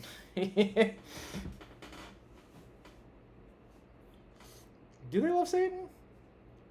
I feel like Ed Templeton hates Satan and God. I think he just hates organized religion. I remember there was a minute where he was posting some pretty unhinged stuff on not even unhinged. What am I saying? Wasn't unhinged. He was posting his opinions about religion on Instagram. But they were like pretty tame actually. They weren't unhinged. He wasn't like you're a Christian, you're a bad person. He was just like this is what I feel about this. And I remember he was getting some backlash from it.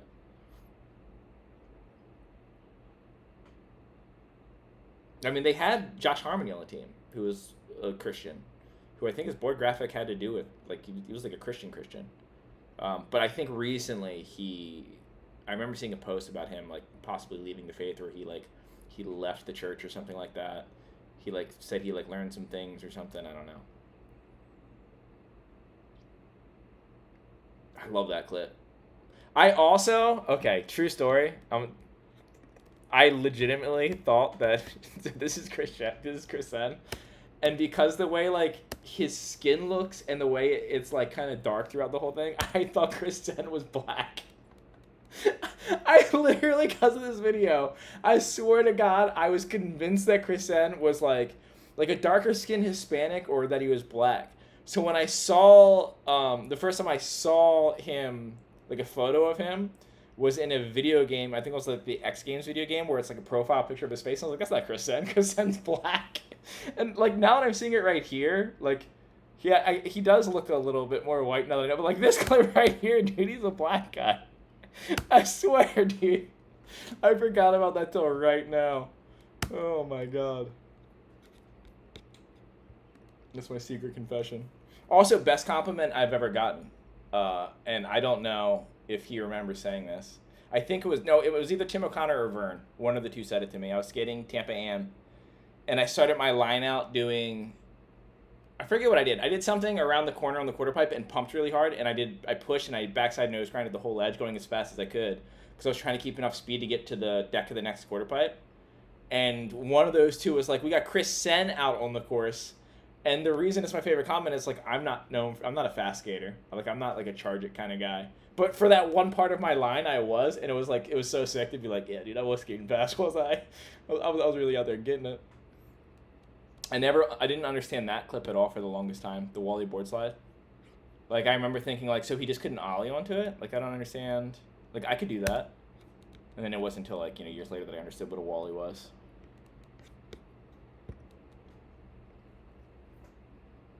Chris Sen lives in Alleyway. Is he still in Hawaii? I love the fact they tried to ollie that set afterwards. Someone else recently, I think, did switch pole jam 50-50 on that handrail too. Is the guy who rides only old school skateboards not on the team? Are you talking about Christopher Hyatt? Or are you talking about someone on Toy Machine? If you're talking about Powell, Chris does ride for it. I think there has to be a good but overall religion. Wait, I think it has to be I think there has to be a God. Overall religion is unhinged to talk about. It's just me saying. I think there is a God. I actually was just watching, I forget his name, but it was Alex O'Connor's recently had a debate with this. The debate was about whether the Bible's true. It wasn't about whether God is real or anything like that. It was specifically about why, if the Bible is true and accurate. And it was, if you get a chance, just Google Alex O'Connor, Bible is true. And it is, I'm not going to spoil it for you, but it's a massacre. It is a massacre of a debate. It's pretty wild. But when you watch debates like that and you look at the comments, everyone who goes into those sort of things with their opinions come out with the same opinions. It doesn't matter what's presented. They'll just fill in the blanks to hear what they want to hear. It's not to say that I think it's pointless to have debates about subjects like politics and stuff like that, but I feel like big change, like where people are actually convinced, isn't from some new scientific study or from some expert on the subject. It's usually from friends and family, like sitting down and having a patient conversation with you. I mean, at least that's been the success on my end as far as like talking to people about more serious things, or having me kind of convert it to like having like an understanding of something that's like political. It's always come from like a friend of being like, I understand that you feel this way, but like here's this, this, and this. Whereas like I think when a lot of times people will hear experts, they're kind of like, oh well, like he's just a shill, like he's just being paid to say that or this, that, and the other. But I love a good debate. I've been watching for the past 3 days.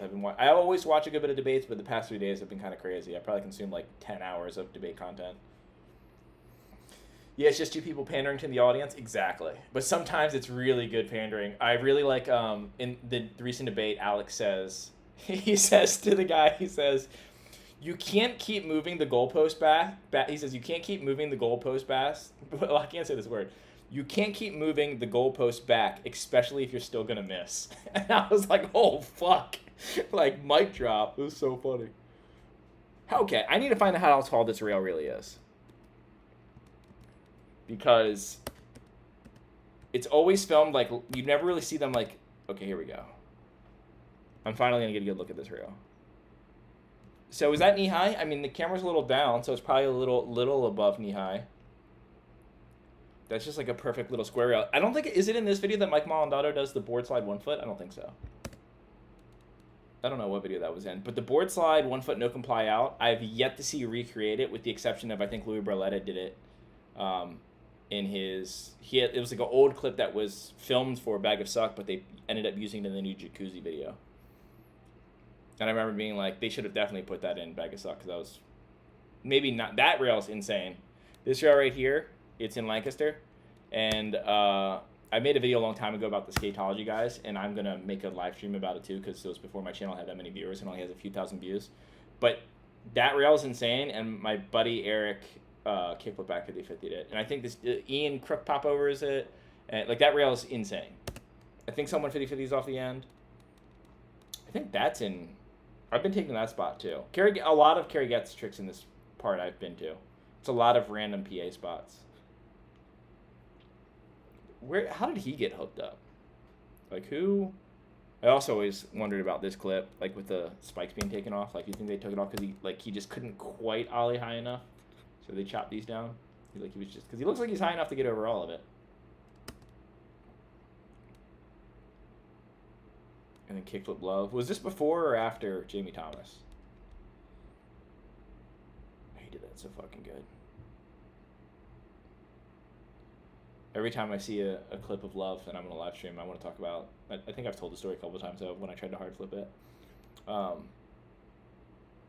Jason Spivey stuck nollie. I think it's in the credits of Belly and the Beast, and he didn't ride top bushing, so it's slow mode, and while he's in the air nollieing that, which nothing nollie ever got done, his trucks are going... Like he didn't do what whatchamacallit does. Day One San, where he only loosens his one truck, so that one jiggles and the other one has a little bit of stability. Like both trucks were insane. Kind of like what is it, Matt Rodriguez? He's the other one who does like the bushing thing. Dude, this is still really good. Definitely memory lane. I remember I always wanted to skate this spot. I bet you that's still out here. FDR. Going to probably hit FDR while I'm on the East Coast. I'm definitely making a Philly trip. My friend Nessa, you've seen a couple of my recent videos. She's from the East Coast side of Canada, so she's going to come down and meet me, and I think we're going to meet in Philly. Because it's only like an hour and a half from where my dad's staying. That ollie's insane, by the way. Skate park clip? What do you know about that? Like, that trick's super ahead of its time. The 20s were fun. Now I'm paying for it. I feel pretty fortunate that I don't have any consistent aches and pains from like the skating that I did. I think I stopped hucking at the exact right moment. Which I'm not done, actually. Dude, I'm gonna start hucking tomorrow. I do, man. I really, really, really want to have like 2 or 3 like decently sized gap or handrail clips in this part that I'm working on.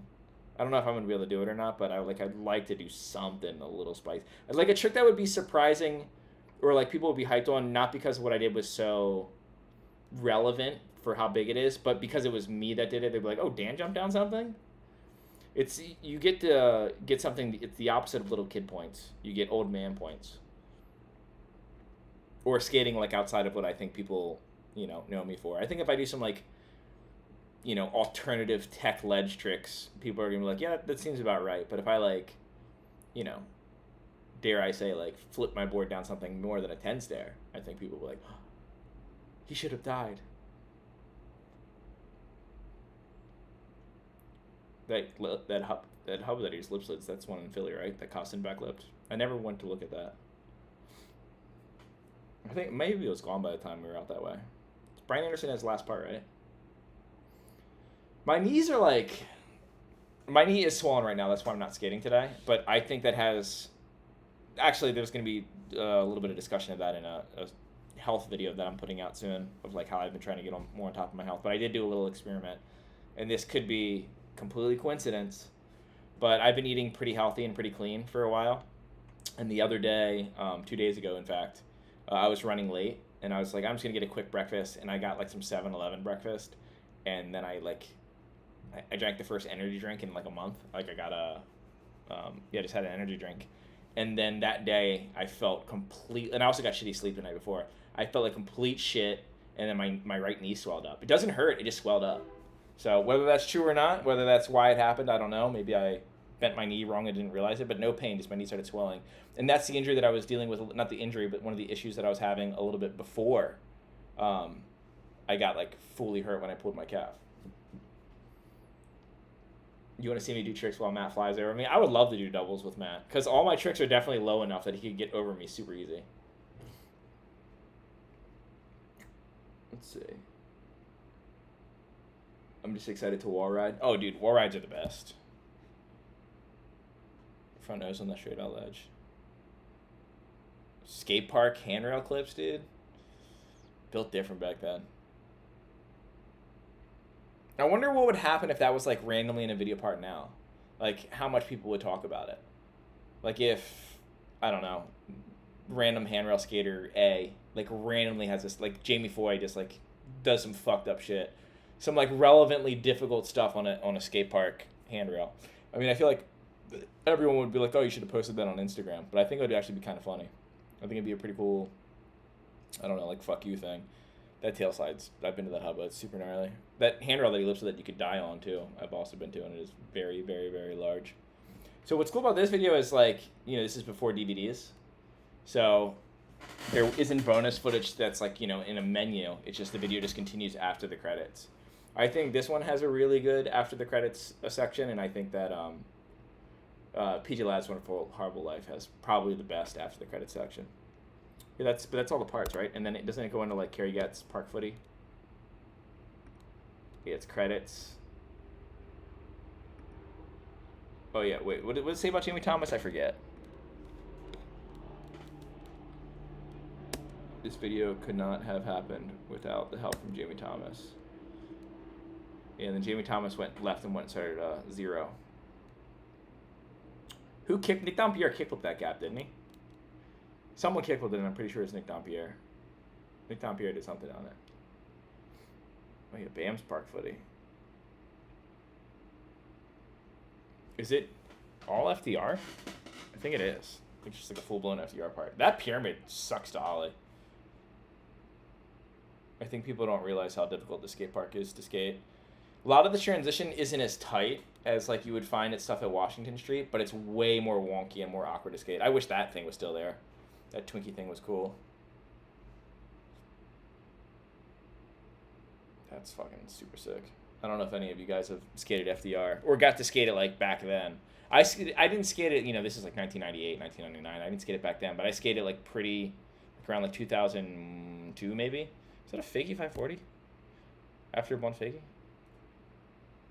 Did he not pivot that? Or if he did, he barely pivoted that? Hold on.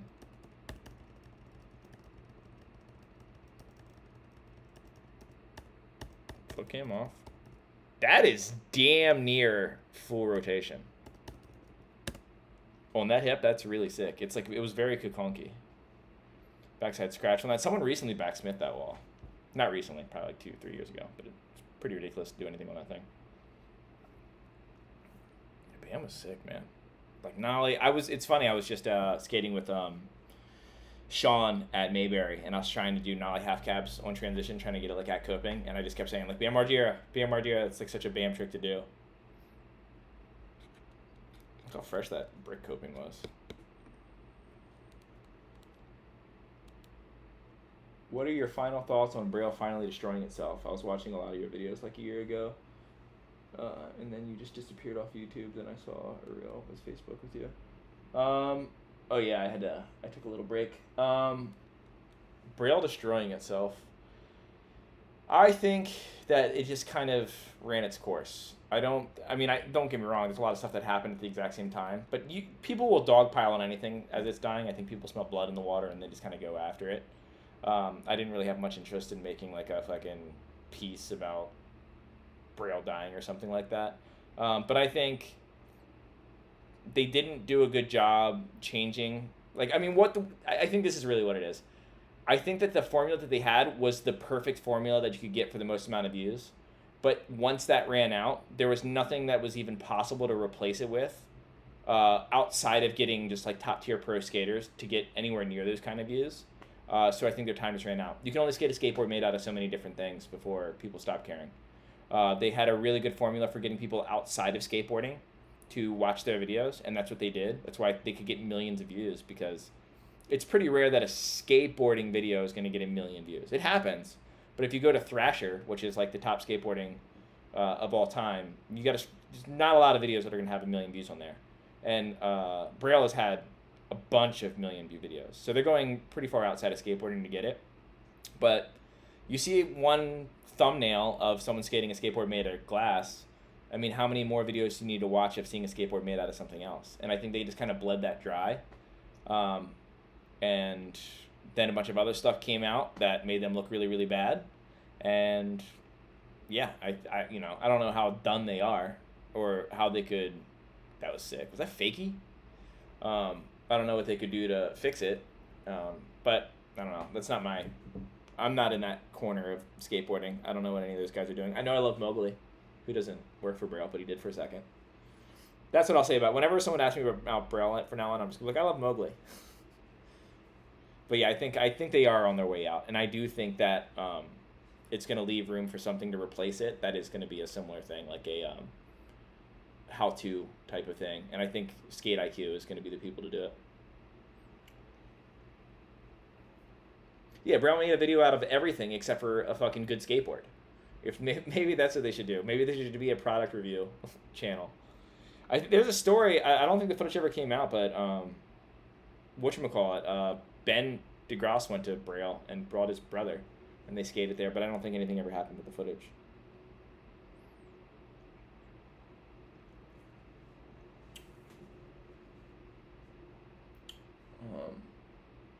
Bam blonde fakies are crazy. Yeah, Bam just committed to everything. All the Braille skaters have...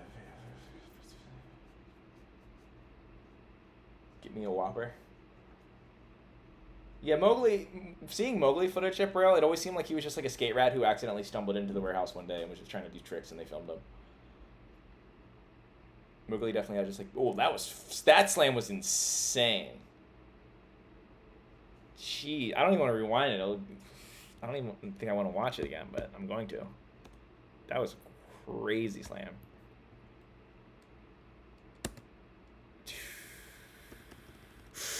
And the spikes right there. Oh no, it is the worst angle to fall. That could have been death. Like he could have died. And then the skateboard like hits him in the back on the way out. Yeah, he stood up on a pure adrenaline. I bet you he might install a doctor after that one. That rail too, I've been to that rail. That rail's really tall. I think it was also not far from Bethlehem. Will we see more of Charlie Blair? So for those who don't know, Charlie Blair is someone who's pro for Pal Peralta. I think he's working on motorcycles right now. I think that's what he's doing for a living, and he's like really focused on that. And like, you know, he has like a family and stuff like that. And then before that, I think he was doing like deep sea welding and stuff like that. So I mean, I'm sure he's still skating, and he's obviously always welcome to come out with us. But skating definitely is not his top priority. I need to learn that trick. I do frontside half cabs on transition to crook. I mean, I do frontside half cab to crook on ledges. I never thought to do it on a quarter pipe. And like the fact that he goes back to regular, I like that a lot. Front crook to fakie, no pinch. Was that a body rail into that? I filmed Fabiana in one of my recent YouTube videos grinding this exact trick. Switch body rail to 5-0. But I think she went to fakie. Or maybe she went to regular, I don't know. Oh, we did it both ways. That's actually pretty sick. Doing it regular to switch is kind of cool.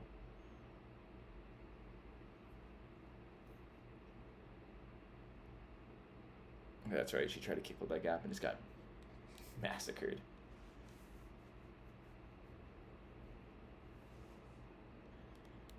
I miss old wooden skate parks. I think that they had a good vibe to them. I know that they still exist in like other parts of the country, but California has like no fucking good wooden skate parks.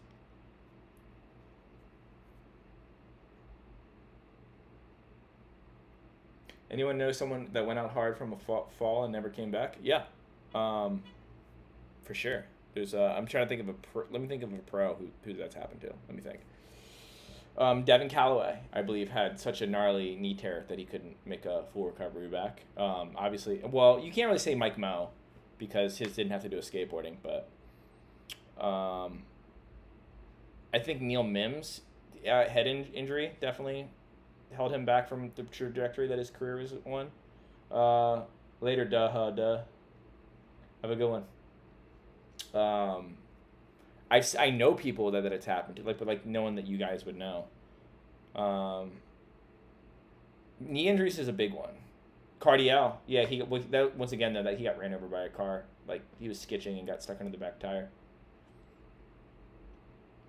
Delfino's truck slam is a slam I won't watch again, but I tell everyone to watch it. Yeah, that one's gnarly. That one I think I did a review of that video part, and I think that video got demonetized because of that slam. That's how bad it was. God, I miss Love Park. It was so fun. Best skate plaza ever. It just had everything. Everything but a round rail. Like, look at that. Those bumps just used to be on the ground. Just like, seeing old FDR footage is wild. That's where he breaks his board. No, I think that already happened. That clip was cool. Yeah, there's a breaking board. A lot of broken toy machine boards in this. I did the toy machine board that I bought when I was younger. I remember I snapped the nose off. It was the only time I've ever done that, and I was like, I'm not getting one of these again. But it's definitely different wood now. Oh, try to backtail that. Who was that? These high 8 clips, like, you can't even make out people's faces. Oh, Dan Pagu switched front board. Yeah, that was a gnarly one. I just watched a documentary on Heath Kirchart. Pretty amazing. I had never heard of him.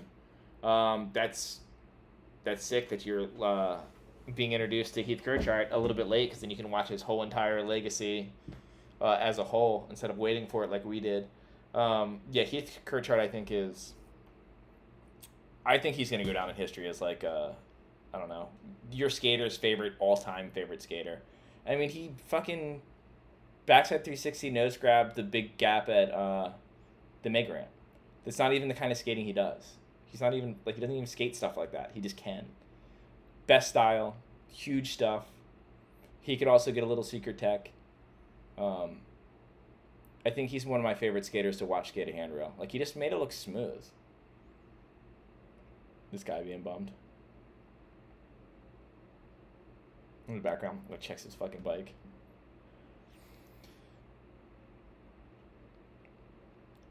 Maldonado he started riding for Terra Planet X and put out some footage not that long ago. Maybe like a couple years ago. It was pretty sick.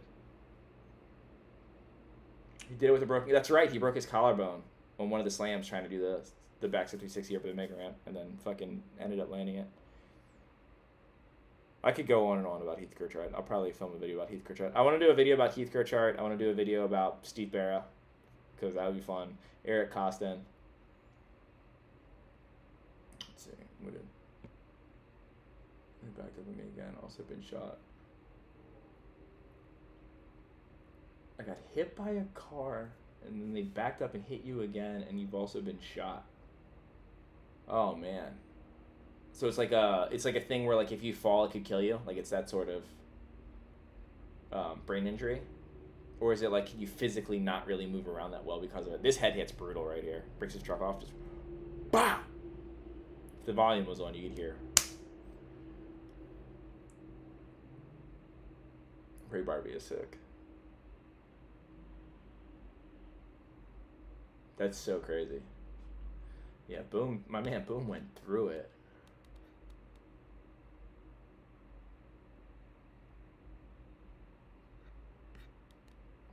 Brain injuries are terrifying, man. Because it's like you get the wrong one, and it's like, yeah, you could fall and you could just die off of it. Where like just parts of your body just starts like acting up later. He doesn't land this drop in, does he? I wonder if anyone ever went and did this one. Once again, Dern Brothers, where you at? Go do this drop in.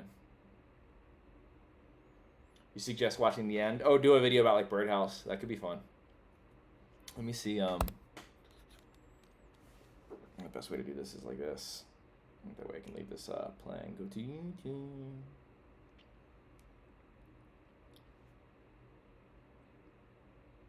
Yeah, I literally just bought plane tickets right before I started the stream.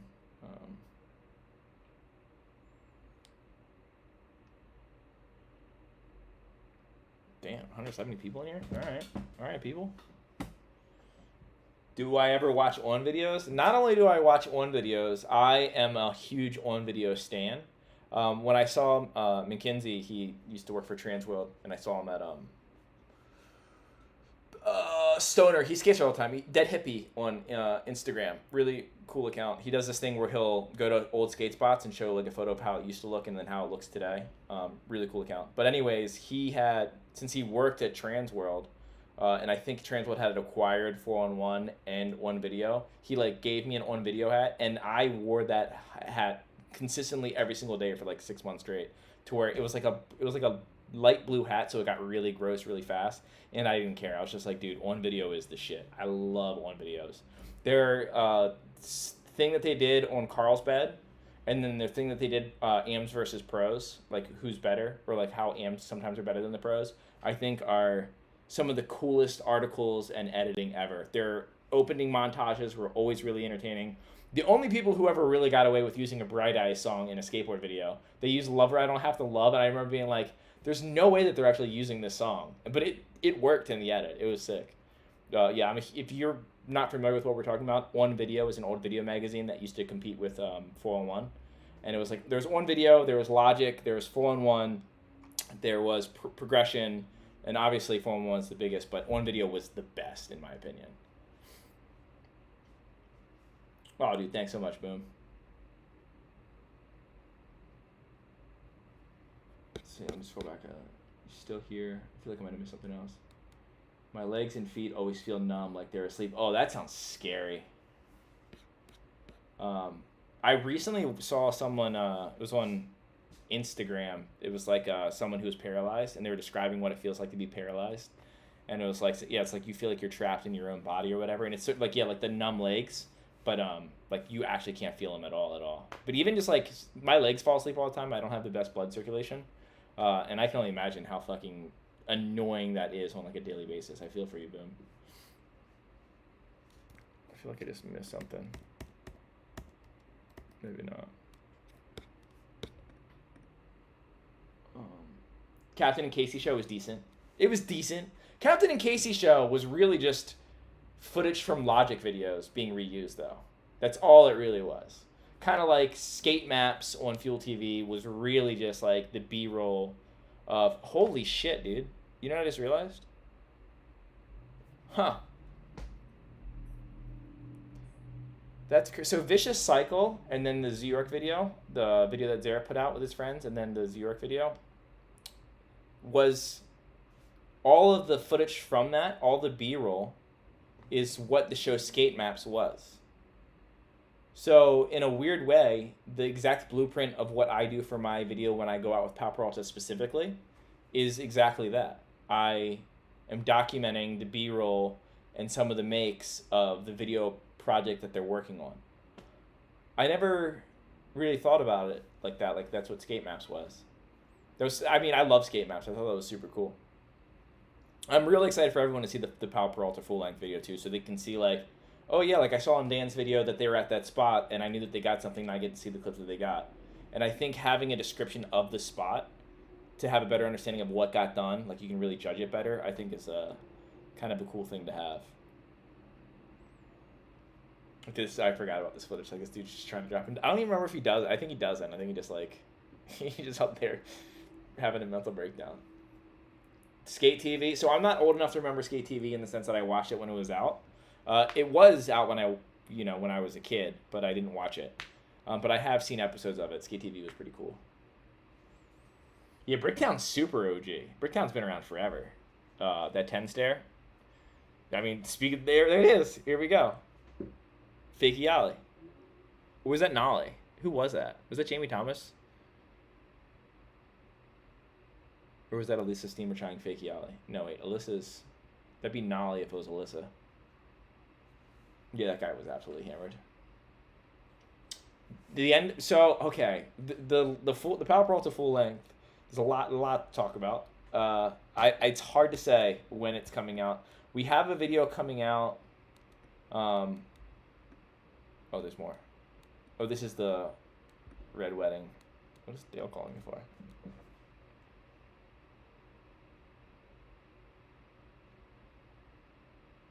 Dale just texted me, are you still streaming? Why aren't you in on my stream, Dale? Why aren't you watching? I forget what I said. Oh yeah, I was talking about the full length. So we're dropping something on Thrasher at the end of the year. Whether it's going to be our full length, I'm not positive. I think it's going to be our full length. I'm pretty sure. But if not, it's going to be a mini video, and then we'll finish the full length later. But like, I mean, there's been so much debate of what to do with all the footage that we have, because we're sitting on a ton of footage. Some people are sitting on video parts. Some people are sitting on like, team montages and stuff like that. And whether to break it up into different pieces and drop them separately, or put some of them on the Pal Peralta YouTube channel, or put some of the stuff on my channel, or just to drop it all on Thrasher. I personally lean towards, we have YouTube kind of covered, right? Like people, they're familiar with like, some of the Pal stuff from my channel. And we do put stuff on Thrasher, maybe a couple times a year, but I think it would be ideal for the company to drop a full length or a heavier video on Thrasher more so than the Pal Peralta YouTube channel or my channel. I feel like it's one of the boxes that we don't check as often as the other ones. But hopefully either the end of this year or sometime not too far into the following year. I do know, I can tell you people who have parts that are sitting on video parts. I mean, obviously like Zach. I think Christopher Hyatt's sitting on a video part for Fallen, but I'm not positive. But he has a good bit of stuff. John Bradford's part is fucking sick.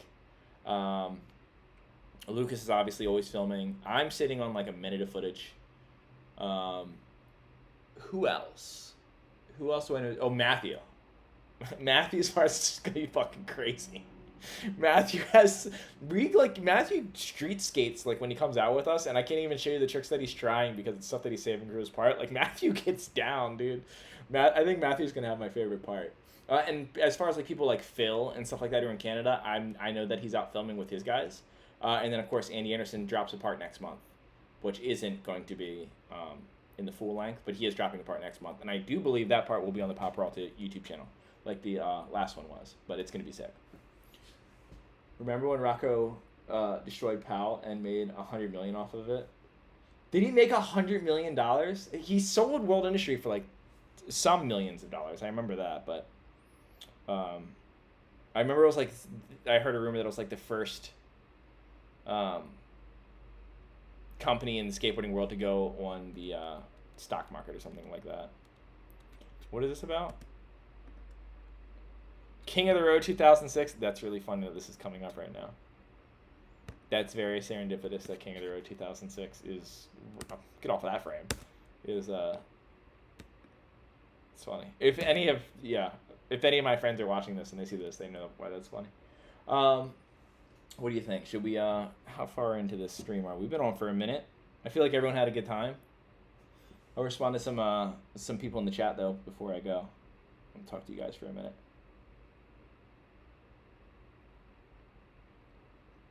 Let me just see. Looking forward to these parts coming. Yeah, I'm super excited for the PAL stuff to come out. Especially because like there's some people on the team that I feel, and Isaac's been stacking too. Isaac's dropping a VX part I think in the next couple months as well. How long have I been even streaming? I can't even see. I'll figure it out later. Oh. Dang, Roscoe, you just got here? I'm gonna hang out for a minute, chat with everyone. Phil's got too much steez. Yeah, Phil's my favorite. And for those who've been, on my channel for a minute, Craig will be here tomorrow. So I'm going out filming tomorrow with Craig and the PAL guys. So we're gonna have some Craig footage again, which I'm super excited about. And then I think Sunday I'm gonna be skating with Cody Heil. I've been getting a ton of comments about Cody Heil. Like he's been working and doing his own stuff. He's still out skating and filming and doing his thing. He just hasn't been out in any of my videos for a minute, but he's totally fine. And I think we're gonna be skating Sunday, and then hopefully a lot more after that.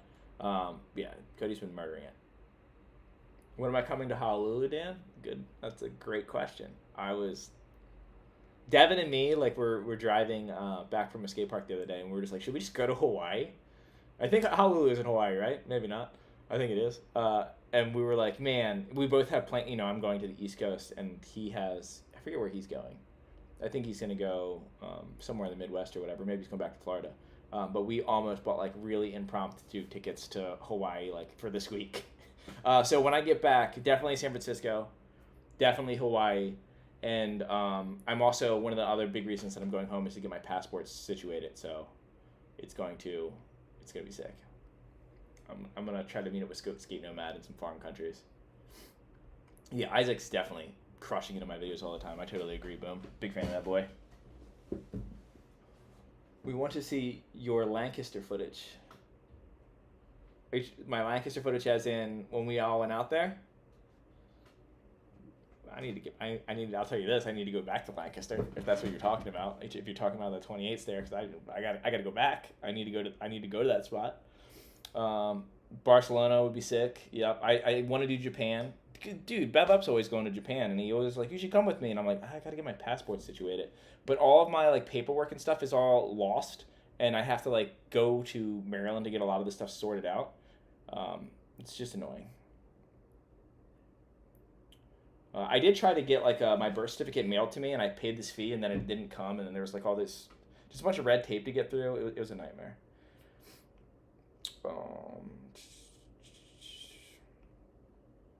Does Pal Peralta pay you yet? I will say that there's a lot of skateboard companies out there that are not paying their team riders, and it's a lot of product stuff, even some of the AMs. And some of us get paid on Pal for sure. We have some AMs that are getting paid. Obviously, all the pros are getting paid. Um, I think Pal Peralta does a better job than most as far as taking care of their people. Even when the skate industry is down right now, which it is for everyone. Why do my frontside flips always land behind me? Behind you. So you jump in front of the board?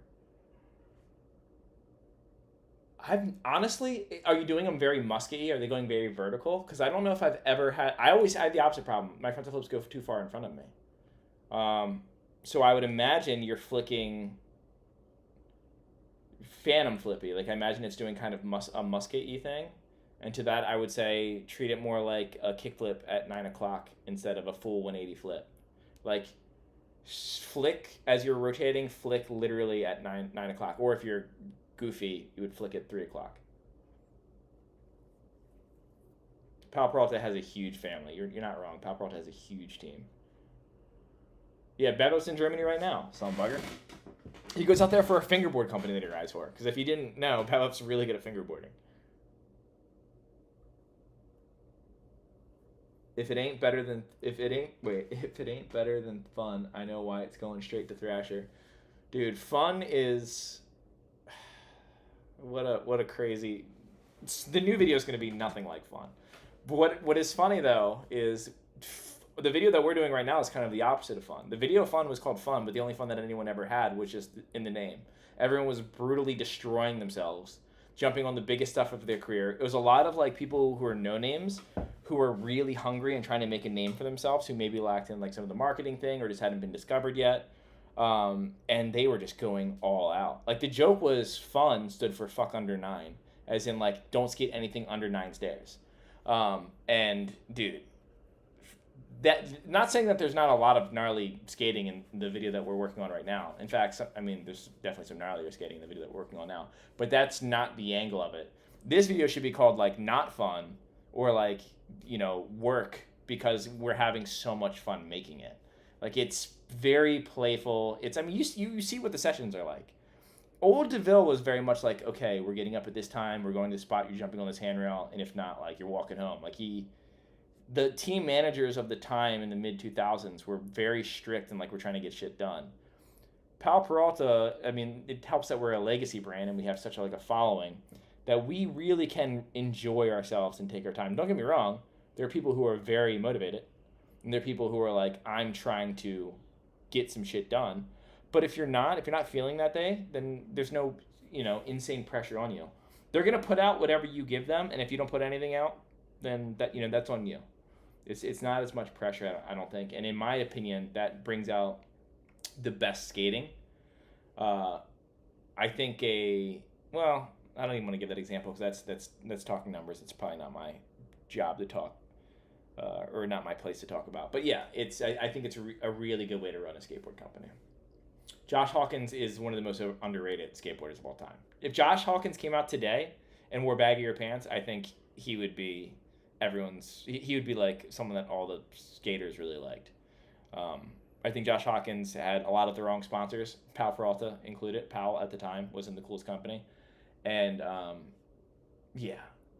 feel like there was a really big missed opportunity. He's so sick. And I think he has a good style. I like the songs that he chose for his video parts. Huge Josh Hawkins fan.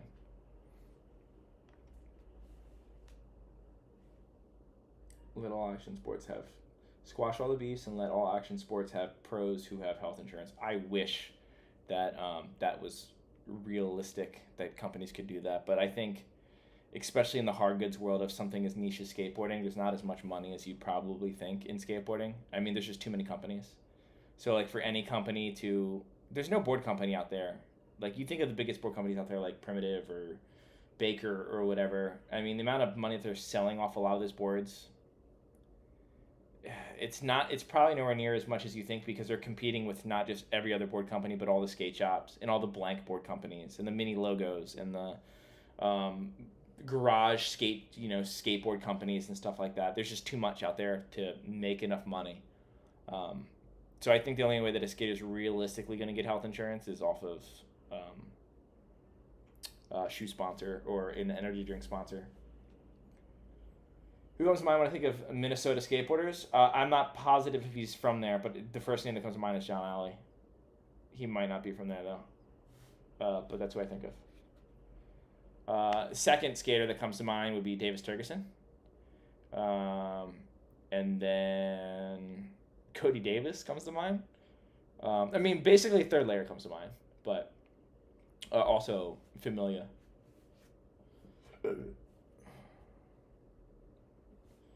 Yeah, I know what it is. But wait, Cody, what did Cody say? That's it. What's going on with the Jeff and NKA beef, if you know? Honestly, I don't know if that's still a thing. I remember Jeff said something about it on that podcast, right? And then it's funny because I'm not involved in it, but I talk to every person about it, like, unintentionally. Jason Park reached out to me because he's involved in it too. Like, he was like, hey, like, do you know anything about this? And then he was like asking, I unlisted a video that had Jeff in it that he responded to a comment that he wanted to have the comment or whatever. And I just told him that I unlisted the video. But I saw Nigel the very next day, and Nigel didn't give a shit. Nigel was like, yeah, I heard something about it, and someone said, I don't care. So I don't know if there's really a beef as much as, maybe a miscommunication, and then, I don't know, Jeff said the wrong thing when he was young, and Nigel doesn't really give a shit. I don't know. I also can't speak too much on it because who Nigel was back then, I didn't know Nigel back then, so maybe he was a different kind of person, and who Jeff was back then, I don't know. So maybe they both sucked back then. Or maybe they were both right. I have no idea. Dan VX part coming out. Yeah, man, we're like 3 clips deep. I started a VX part, went out, it was like going really well, and then I got hurt. VX part is coming out. That's going to be a separate thing from the Pop Peralta thing. For sure, I'm doing a VX part, and that I'll probably just throw on my channel. But I'm stoked on the footage I have so far. I think it's going to be pretty good. Well, what do you think about the Keen Ramps guy getting arrested and having to put up $1,800 for the Newport thing? I think it's so funny. Not funny because, like, Corey's my friend, and it sucks that he had to deal with that. But it's funny because, like, that area is just, like, really ritzy, and of course some Karen would be, like, upset that he moved the fence. Basically, if you don't know the story, there was a fence that they put in front of this, where the sidewalk ends and you could jump off into the water. And there was a fence in the way. And so he just unbolted the fence and set it to the side, and then he put a handrail leading into the water so you could grind off basically this cliff into the water. And then when he was done, he put the fence back. And someone who lived in one of the houses saw it, and then they, like, hired an investigator or something like that. I don't know. He got in a bunch of trouble for it. But I think there's videos on his channel where he talks about it to get more details. But yeah, I think it's just silly because he, like, put it back. He didn't do any damage. It was just people having some fun, reckless fun. John Alley's from Wisconsin. But close enough. Okay, I'm an idiot. You're right. He is from Wisconsin. Okay. I got him mixed up. I skated Wisconsin skate spots and Minnesota street spots in the same trip. And one of the spots was where it's a 10 stair going this way, and then going the other way, it's a bigger rail. I think it's like a 13 stair. It's sort of like Hollywood High's layout, but smaller stair sets. And I remember John Alley did a bunch of tricks in that in his sponsor me video. And for whatever reason, I thought that was in Minnesota. But yes, he is from Wisconsin. So then Davis Turgeson is the first name that pops up.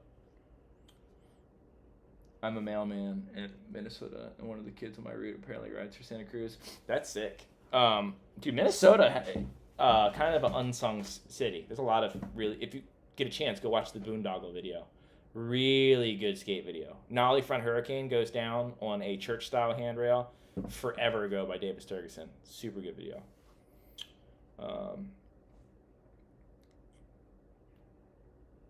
Play chess. Oh, like live stream playing chess? I don't think it would be fun for anyone.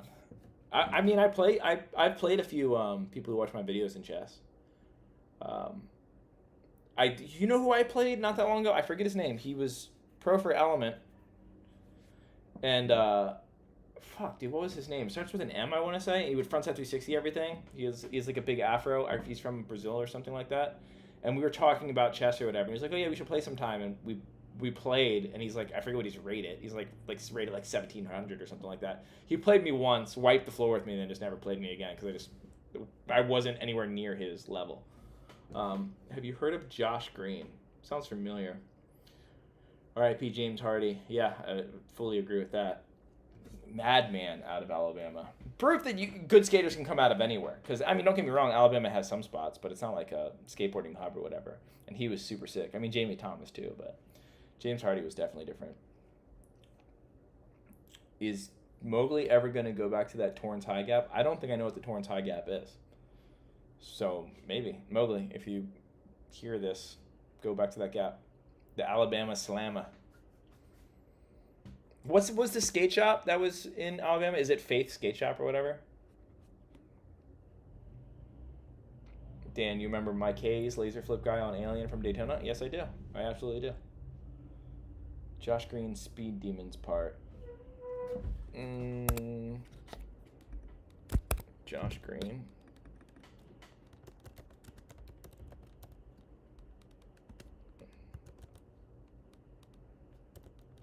Did I spell this wrong?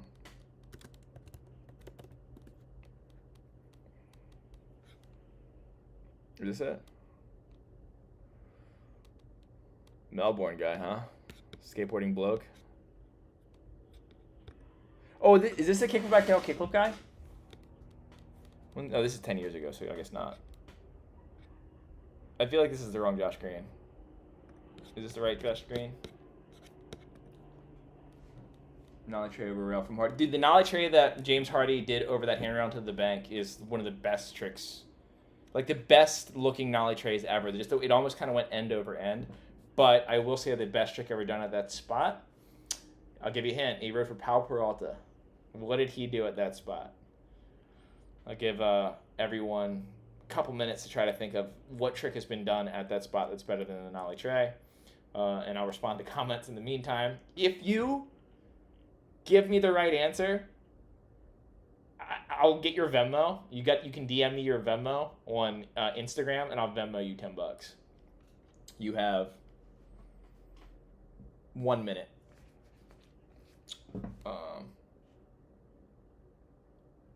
Dan run some chess. I started skating in Lancaster in '97, and Guess was a huge influence. Yeah, Lancaster has some spots. Good music out of Lancaster too. I don't know if you ever listened to that. I mean, it's kind of like folk punky, but there's that band. Was it Apes of the State? I think they're pretty sick. Josh Green SD part. Am I spelling his name wrong?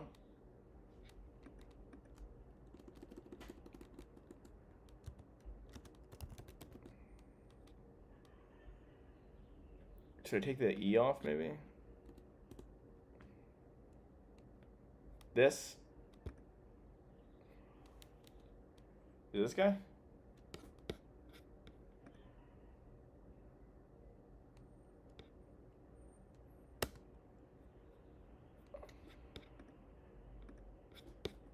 Hold on.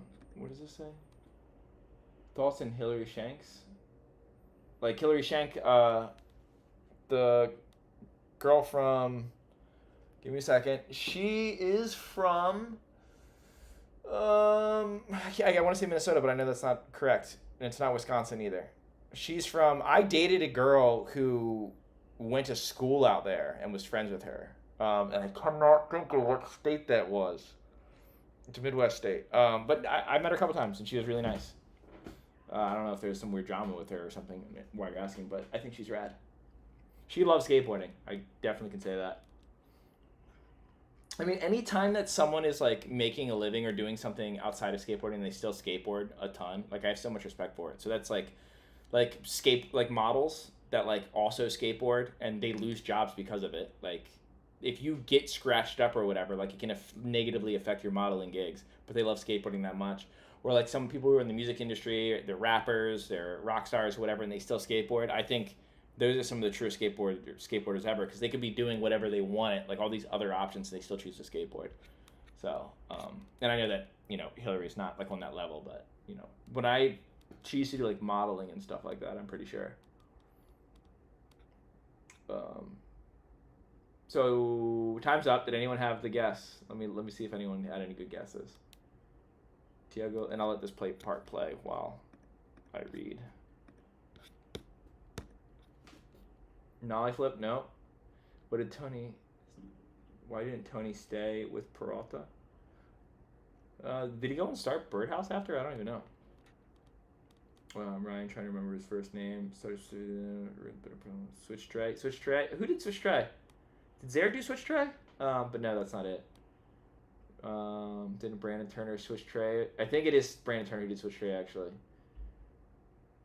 Josh Green, Missouri, switch tray, 10 stair ender. Okay, ready? Here's the trick. It's Danny Wainwright. He ollied over the fence into the bank from flat. Like, the handrail's here, and there's a fence that blocks off the one side, and Danny Wainwright ollied over the fence into the bank. And I've been to that spot, and I don't know the exact height of that thing, but it's got to be very, very, very close to what the world record highest ollie is. And then you go into that bank. It's really gnarly. I mean, this guy is straight up mid-2000s energy.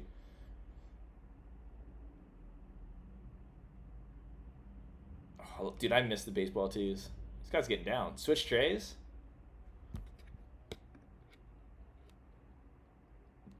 Fucking Ray Corey manual. Switch varial flip. That drop-in was... Hold on. I got to rewind that drop-in. That drop-in was sick. The board drop.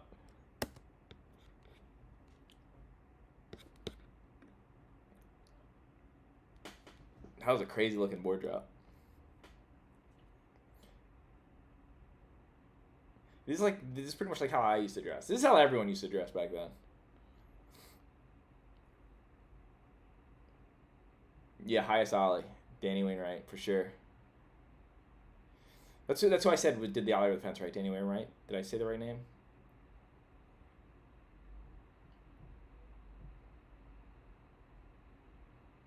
Dedicated. The focus on his eyes and the two different colored gloves.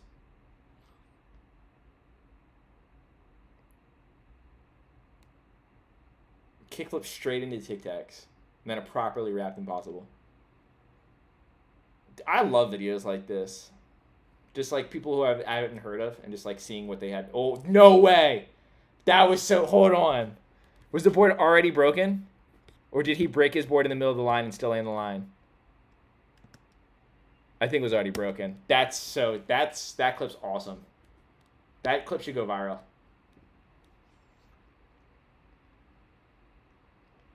5-0 finger flip to fakie.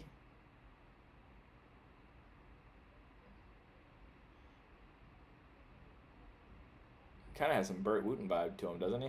When he had that facial hair. The long lost cosmic vomit video part right here.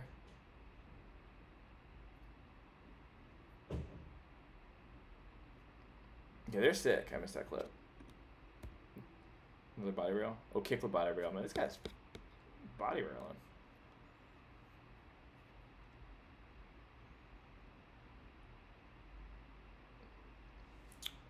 I mean, I mean, I'm assuming this came out before, what's his name, Clint Walker, just really ended body rails for everyone. When he body railed that 5 flat 5 flat 5, it's like no one needs to do another body rail. That trick's just done. He's got a lot of body rail tricks, specifically ollie body rails and kickflip body rails. And you switch trade the shit out of that, what, like a 10 or an 11? Dude, I love like old VX footage where there's like they're just not zooming or anything. They're just making sure that they get the whole trick in the camera. Yeah, local videos are the best.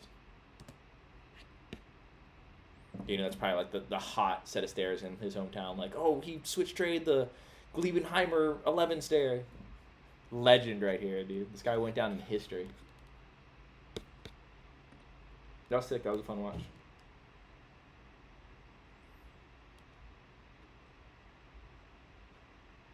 Ethan Fowler. I almost said Ethan Fowler, but then the very next clip, he didn't look anything like Ethan Fowler. But I did think for a second Ethan Fowler. It's funny. This guy's been finger flipping since day one. I see tall guys on a skateboard, and I can't help but feel like the board is too short for them.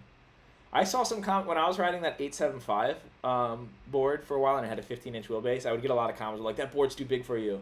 And I really like the way a big board looks on a skater. Like, I think it looks sick when the board looks significantly bigger than a skater. But a lot of people were hating on how much bigger my board was than me. It felt cozy, but it was counterproductive for skating. I just didn't realize it until like a year later. Tiago Lopez. Okay. I'm doing it because I saw that comment a couple times. Okay, we're gonna look up. I'm probably gonna spell this wrong, so I'm gonna.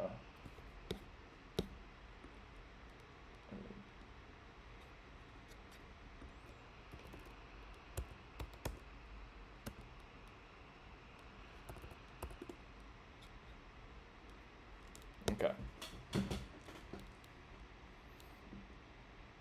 Why do I feel like is this the dude who's on Skate Mafia?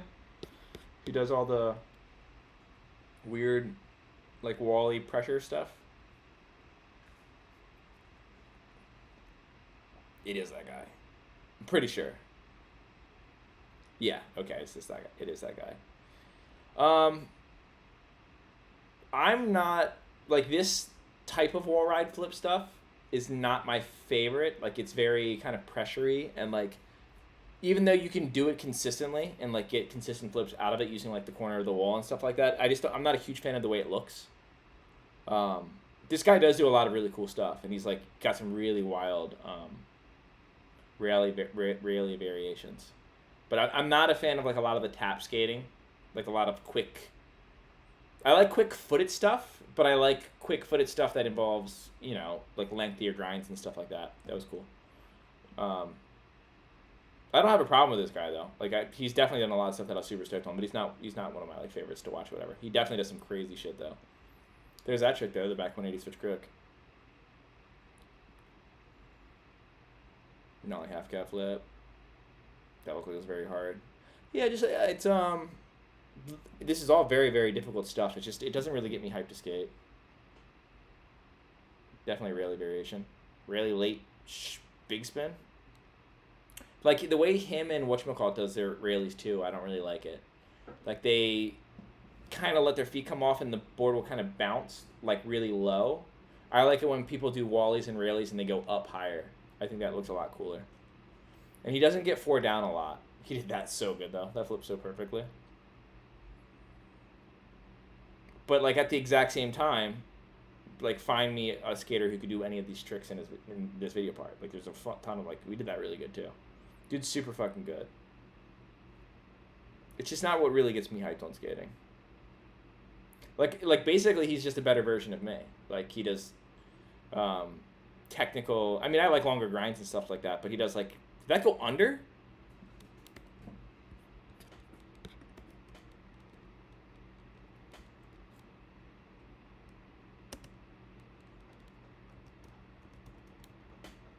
No. Okay, went over. For a second, I thought that was a heavy jump big spin. I was like, that was crazy looking. The kind of skating that really gets me hyped on skating is the complete opposite of mine. So, like, I always tell people my favorite skaters are Justin Schubing, Dennis Busenitz, because they skate super fast and they have no gimmicks. It's like the complete opposite of me. Like, I'm a YouTuber who skates slow and likes kind of like quirky tech tricks. But to watch, that's my favorite kind of skating to do. Because one, I don't have to be scared all the time, and two, it's satisfying. It's fun.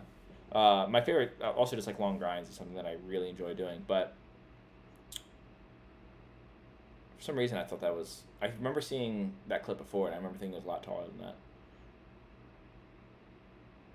Man, he fucked that corner thing up, didn't he? He did like every flip trick variation out. And I also did really like the frontside wally kickflip thing or whatever. The fuck did he just do? Was that a crook nollie flip backside pop over? Like, you have to watch this video part with your finger on the slow-mo button. So, crook tap. So, it's flipping backside flip, but he doesn't actually flip it. It's a toe pressure thing. I got a lot of shit when I talk about... I did a review of a Rodney Mullen part, and I talked about the way he does his pressure toe stuff off of his ledges and how I didn't like that. People are like, that's a legend, blah, blah, blah, blah, blah. And I'm like, that doesn't mean you can't say there's something you don't like about it. You invented everything for sure, but I don't like the pressure toe stuff. I don't like the pressure flip out. Like, I learned crook nollie inward heels out like years ago, but since it's pressure, I just never wanted to film one because they feel and look dumb. That's not true. I did do one in a YouTube video, but I talk about how I don't like it.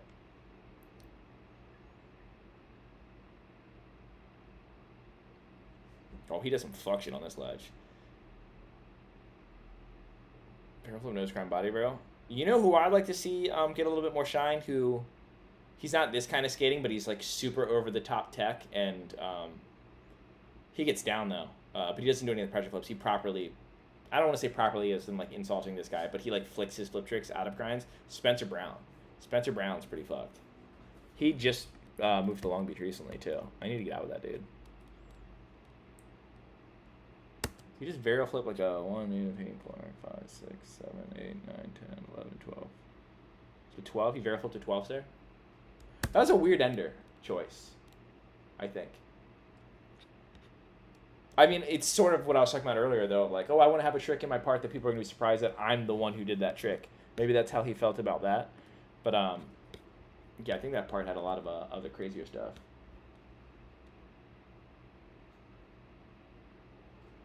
Dude, Dennis winning Tampa Pro Line, I'm so mad about that. The fact that Dennis Busnitz didn't win Skater of the Year that year when he dropped his diagonal part, his since day one part, and won Tampa. And they gave it to David Gonzalez because he 50-50 to King Crail. I hate it. I'm upset about it. I'll never forget. Speaking of Mullen, have I ever heard of Nick Mullen? Is that the 1% kid who had the thing on the barracks? I think he's like blind now. Like they said that he had like 1% chance of living. He was really good at skating. Barrel flips takes precise board control. They're definitely more specific, but you can catch them a little bit more comfortably early than you can a 360 flip. 360 flips, to do it down something big, you flip it slower. Barrel flips, you can kind of catch them with your feet a little earlier and turn it to a bit of an ollie. Zane Timpson is fucking rad.